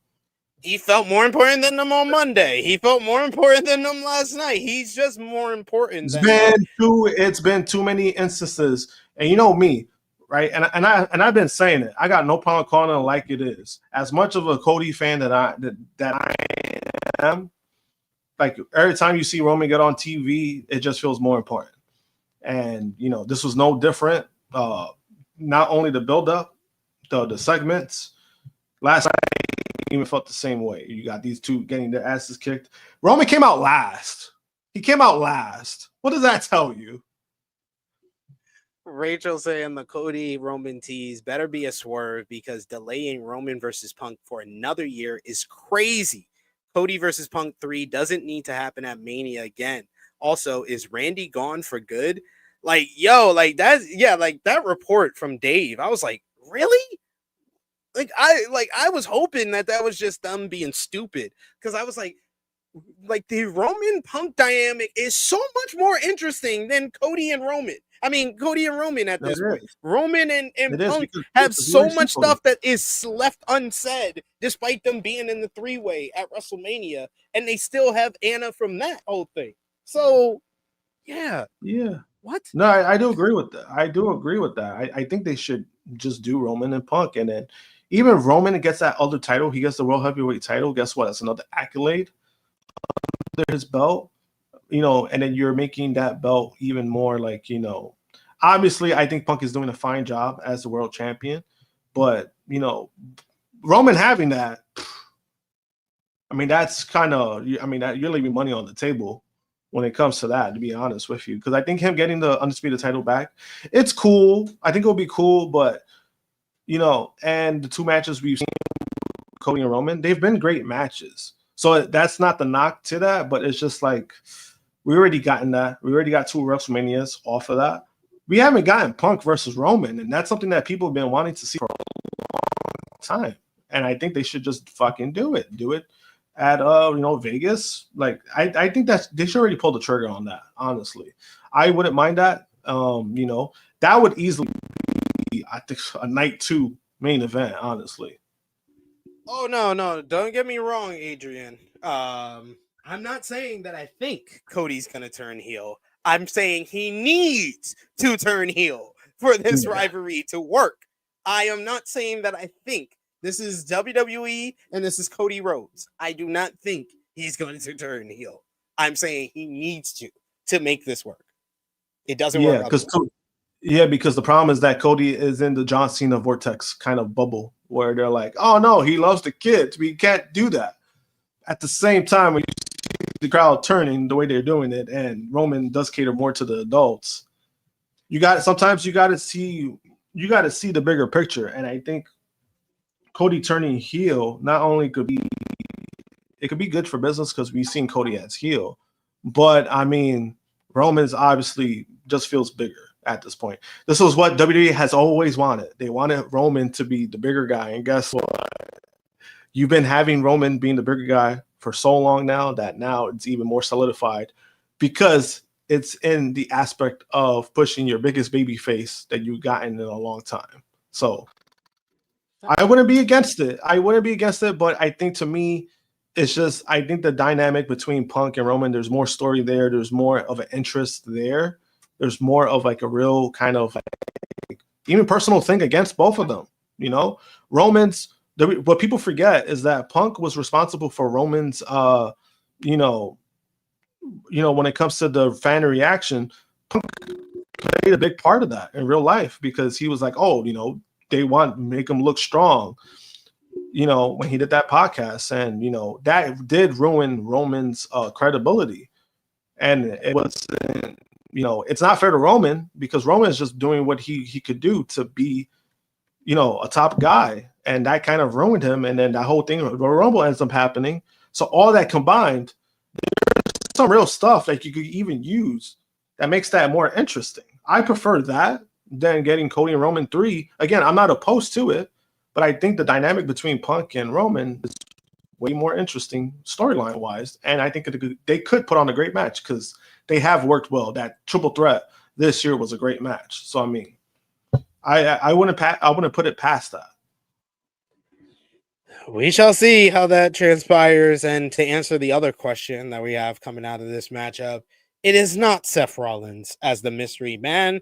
It was reported by PW Insider that the mystery man is none other than Austin Theory. After all these weeks and reports about Austin Theory being involved in WarGames, being on Team Vision, he was involved in WarGames, just not involved as officially in the matchup. He got involved at the end. It does make sense, especially with his history with Seth Rollins when he was the Messiah during the pandemic. Austin Theory was one of his followers. So him coming in, hitting the curb stomp, that does make sense. And it'll probably be revealed on Monday Night Raw. Do you think that this is a good move? But I mean, I feel like this is just karma towards me because I said I wanted both of these top companies to book young talent. And then they end full gear with Hook interfering in a steel cage main event. And then we end Survivor Series with Austin Theory interfering in a steel cage main event. I get what I deserve, I guess. That's what I'm trying to say. But what do you think about Theory being the mystery man? I mean, I don't hate it, but I don't love it. The reason why I don't hate it is because this is something that could finally turn a corner for Austin Theory. But I'm also against it because we kind of seen what they tried to do with Austin Theory and it hasn't worked. So this could be hit and miss for the kid. I like Austin Theory. I think he's a good young talent. A lot of people don't know, like, he's actually a really good wrestler. He was, when I watched his stuff in Evolve, he's actually really good. It's just that in WWE, you know, there was expectations where it was like, all right, he's going to be the next face because he's young enough. He has the look. He has, you know, he has the skill. You know, as a heel, I think he's better, but the way they've been using him is kind of just like he gets into a new gimmick, doesn't go anywhere, then they shuffle him out, this, you know, that's been the common thing with him. And I think the best thing for him was when he was with The Way. That's basically been like his best thing, in my opinion, since being in WWE. Because the whole Vince McMahon shit was kind of just corny. The selfie shit was corny. You know, they gave him the briefcase, and then he cashed it on a mid-card title that not only he lost it, but he ends up winning the title anyway. It just didn't do him any favors. Then he had the match with Cena. That killed him completely because that just put him in a tag team after that. So it's just one of those things where I'm like, I hope I get to see something different from the kid because I think he's good enough. It's just every time we've seen it, nothing goes and it doesn't go anywhere.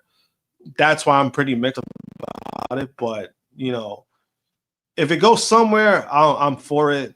I'm just gonna wait and see.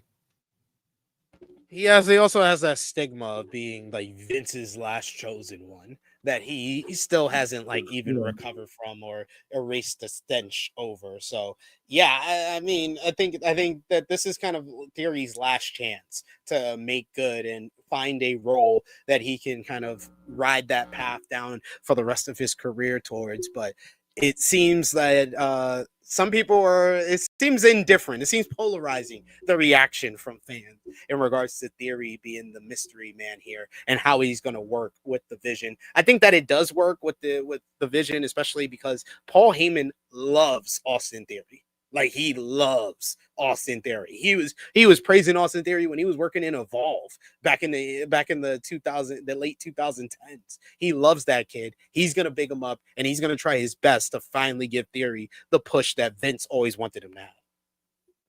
Yeah, and I think in Theory, you know, this is his, you know, the ball's in his court. He has to find a way to make it work. Promo wise, everything, because I think that's his biggest problem is promos.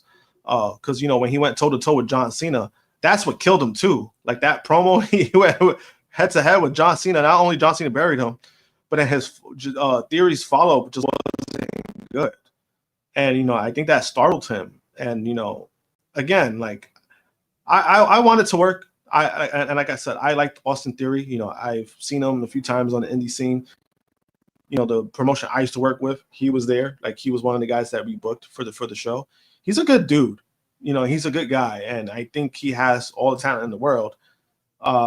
So I'm hoping it works out for him.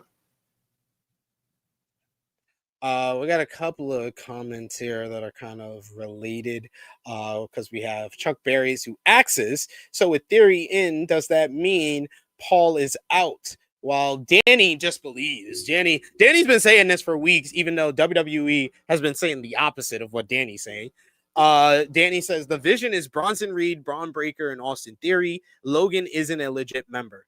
Literally, WWE has introduced Logan Paul as a member of the Vision for the past 3 weeks, Danny.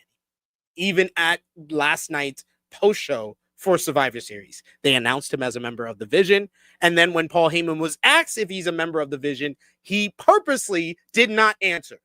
So you are assuming that he is not a legit member. None of us know if he's a legit member or not.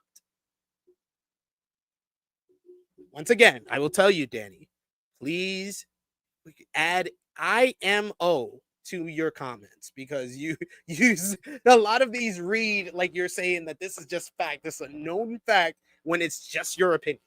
But let's talk about the final ratings for this show. Let us know in the chat your match of the night, your MVP, your LVP. What was your moment of the night? Whether you gave the show a thumbs up, thumbs down, thumbs in the middle, and out of 10, what did you give last night's show? We do have another super chat donation we got to read here from our boy Chuck Berries. Thank you so much, Chuck Berries, for the support. He says, was that Roman walk-off show ender supposed to be some type of cliffhanger Because if so, that was so damn weak. It just really felt like they let down the fans. Like the fans were like, "Oh, something's gonna happen." Oh, and then they did the lower third. They did the executive producer, Lee Fitting and Triple A. I'm like, oh, they're gonna do something. They only do that if they're gonna do something. No, just let the show close. I was like, these dudes couldn't even try to do something interesting at the end. They couldn't even be bothered to try. It was like, we already got their money. Let's go home. Yeah, that was disappointing. Now, let's give our ratings for WWE Survivor Series War Games 2025. You let us know in the chat what you give the show out of 10 and all of that. For me and Josh, for Survivor Series War Games 2025 in 3, 2, 1. Thumbs down from me, thumbs down from Josh. Josh, out of 10, what did you give the show? For me, honestly, if I gave it a thumbs down, I have to be fair. 4.5 out of 10. I gave it a 5.5 out of 10. I gave it a 5.5 out of 10. I thought Cena and Dom. I'll give it a 5. I'll give it a 5. Yeah, Cena and Dom was entertaining. The War Games was decent, but the men's War Games was decent. The women's War Games was not really well done. It got better by the end, but it was probably the most disappointing women's War Games in WWE history. And the Stephanie Vaquer and Nikki Bella was kind of just there. The wrestling was fine, but it was kind of just there. And then overall, I saw more ads and commercial breaks than actual wrestling. I didn't like this show at all. A 4-match show, and one of the matches is a buffer, and another match is a disappointment. I don't know how y'all are giving this a positive grade in the chat, but I will highlight some of y'all comments. Yeah, I feel the same. I feel the same way about it. Because even the commercial breaks, I don't know if you were getting it, but I was getting, like we'll be back from commercials. So all you see was the screen, Survivor Series logo. It's on commercial while following up with an actual commercial. Like, what the fuck is the point of that? That was weird. We got a bunch of 7 out of 10s. We got Alexander gives it a mid out of 10.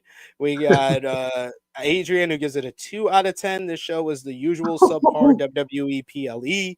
We got Power Jerry Finisher who gives it an LVP to Trips. We got match of the night to Cena Mysterio. We get a 6 out of 10 from Chuck Berries, who says thumb slightly down, close to the middle. And he says, we got Christopher who says moment of the night, Braun Breaker getting the win in the men's War Games. We got also King Greg who says 5 out of 10. August in the chat who says, I hate to be that guy, but Blood and Guts was free on TV. Why you have to do that? You ain't have to say that. You ain't have to be that guy.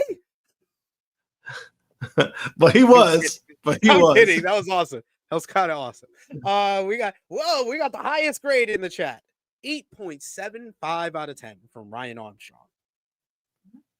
Who the fuck is that? This is the first time I'm seeing him. I've seen him before. Ryan's here. But 8.5. Where are you like on? Like where he's like, were you drinking the Henny that you got? Gave it an 8? Because man, that's the only way I would give it an 8.75. Josh, what was your match of the night? Match of the night. By default, probably the men's War Games match. Because it was more underwhelming than terrible. I said it was a big fart in the chat. I said it was a big fart, but I mean, realistically, I'm looking at the matches. Probably the men's War Games by default, just because again, the amount of talent, the amount of stars you had in that match, it just felt like compared to last year. Last year, you had Solo Sikoa in the fucking War Games match, and that was better. That's all I got to say. That was better. But by default, I might have to go lower. That is a good point. There was no black men on this show. Oh shit. You got the black ladies. You got Lash Legend at least. We got Lash Legend. We got Nia Jackson there. So We got to take what we can get. We got some Latinos in there. Got AJ Lee. Got Stephanie Vaquer on the night. Got Nikki Bella on the night. Come on, we got some stuff. Dominik Mysterio. Dominic Mysterio, the Latino. And Roxanne Perez. He's Roxanne Latino as fuck too. Latino as fuck. LVP for the show. Who you got? Oh, my match of the night was Cena and Dom. What was your? I can see LVP. My LVP is Triple H. Yeah. I mean, I respect his gangster, but he has to get LVP for the show. He has to get LVP for this show. MVP for the show. MVP. I'll go with two people. I'll go with Dominik for getting his title back, and I'll go with Bron Breakker for getting the win in the WarGames match. I think it benefits him a lot more than it would have Brock. It would have anybody else. We got Wendy in the chat who says, I give it a 4. Didn't like the show at all. Just didn't feel like Survivor Series at all. The fact that I was playing solitaire says a lot. I am going to give it I'll give it to Dominik Mysterio and Bron Breakker. They're the two that got the biggest wins on the night. I'm happy for Bron Breakker. After all my complaining, Triple H heard me and it finally paid through. Bron Breakker got a big win. I'm happy for that. Let's go with the Bron Breakker push now. Let's do it. All right. That brings us moment of the night, though. What was your moment of the night? I'll say moment of the night. Liv Morgan doing the reenaction of John Cena. Yeah, I said Liv Morgan's return. That's the moment of the night for sure. All right, that brings us to a close on our WWE Survivor Series WarGames review. Appreciate y'all for joining us live. Appreciate y'all if you're watching us on demand. Remember to show your appreciation back. Simplest way possible is by dropping the thumbs up. You can share this video. Subscribe if you are new. You were going so well in this video too. Gotta highlight this comment. Danny says, why does everything have to do about race? Just because you're a certain skin color doesn't automatically mean you need to be on the show. Nobody should be on the show that doesn't deserve it. Danny, I hate to let you know, but I can tell by your comment that you are white.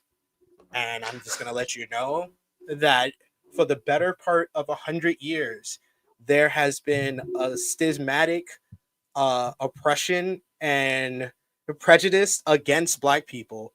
And that includes in professional wrestling, whether it be stereotypical, you're the Black athlete, you're the rapper, you're the robber, you're this, you're that, and the third. And some of the best people in this damn company are African American. Obafemi, Trick Williams, Carmelo Hayes. So you do need to realize that how ignorant this comment comes across. So that's all I will say for now. I think that was the nicest way I could address that. That's all I will say for now. And that will bring us to the end for another edition, another review here. Appreciate y'all for joining us. Comment down below. Let us know what you thought about WWE Survivor Series WarGames. I want to thank you all for joining us live. Thank you if you're watching us on demand. And thank you to Josh for joining me here. Let everybody know where they can follow you on social media and when they might see you again. You can follow me, JM Punk 321 on X and Instagram. Also, you can follow me. You could subscribe to my YouTube channel. You can find me. I think it's the same thing. JM Punk 321. Been posting a lot of shorts on that. Gonna try to do some videos next year. Different things. Apparently people have been liking the New York sightseeing stuff, so I think I might do more of that. And I'll be back next weekend for the next THH podcast episode.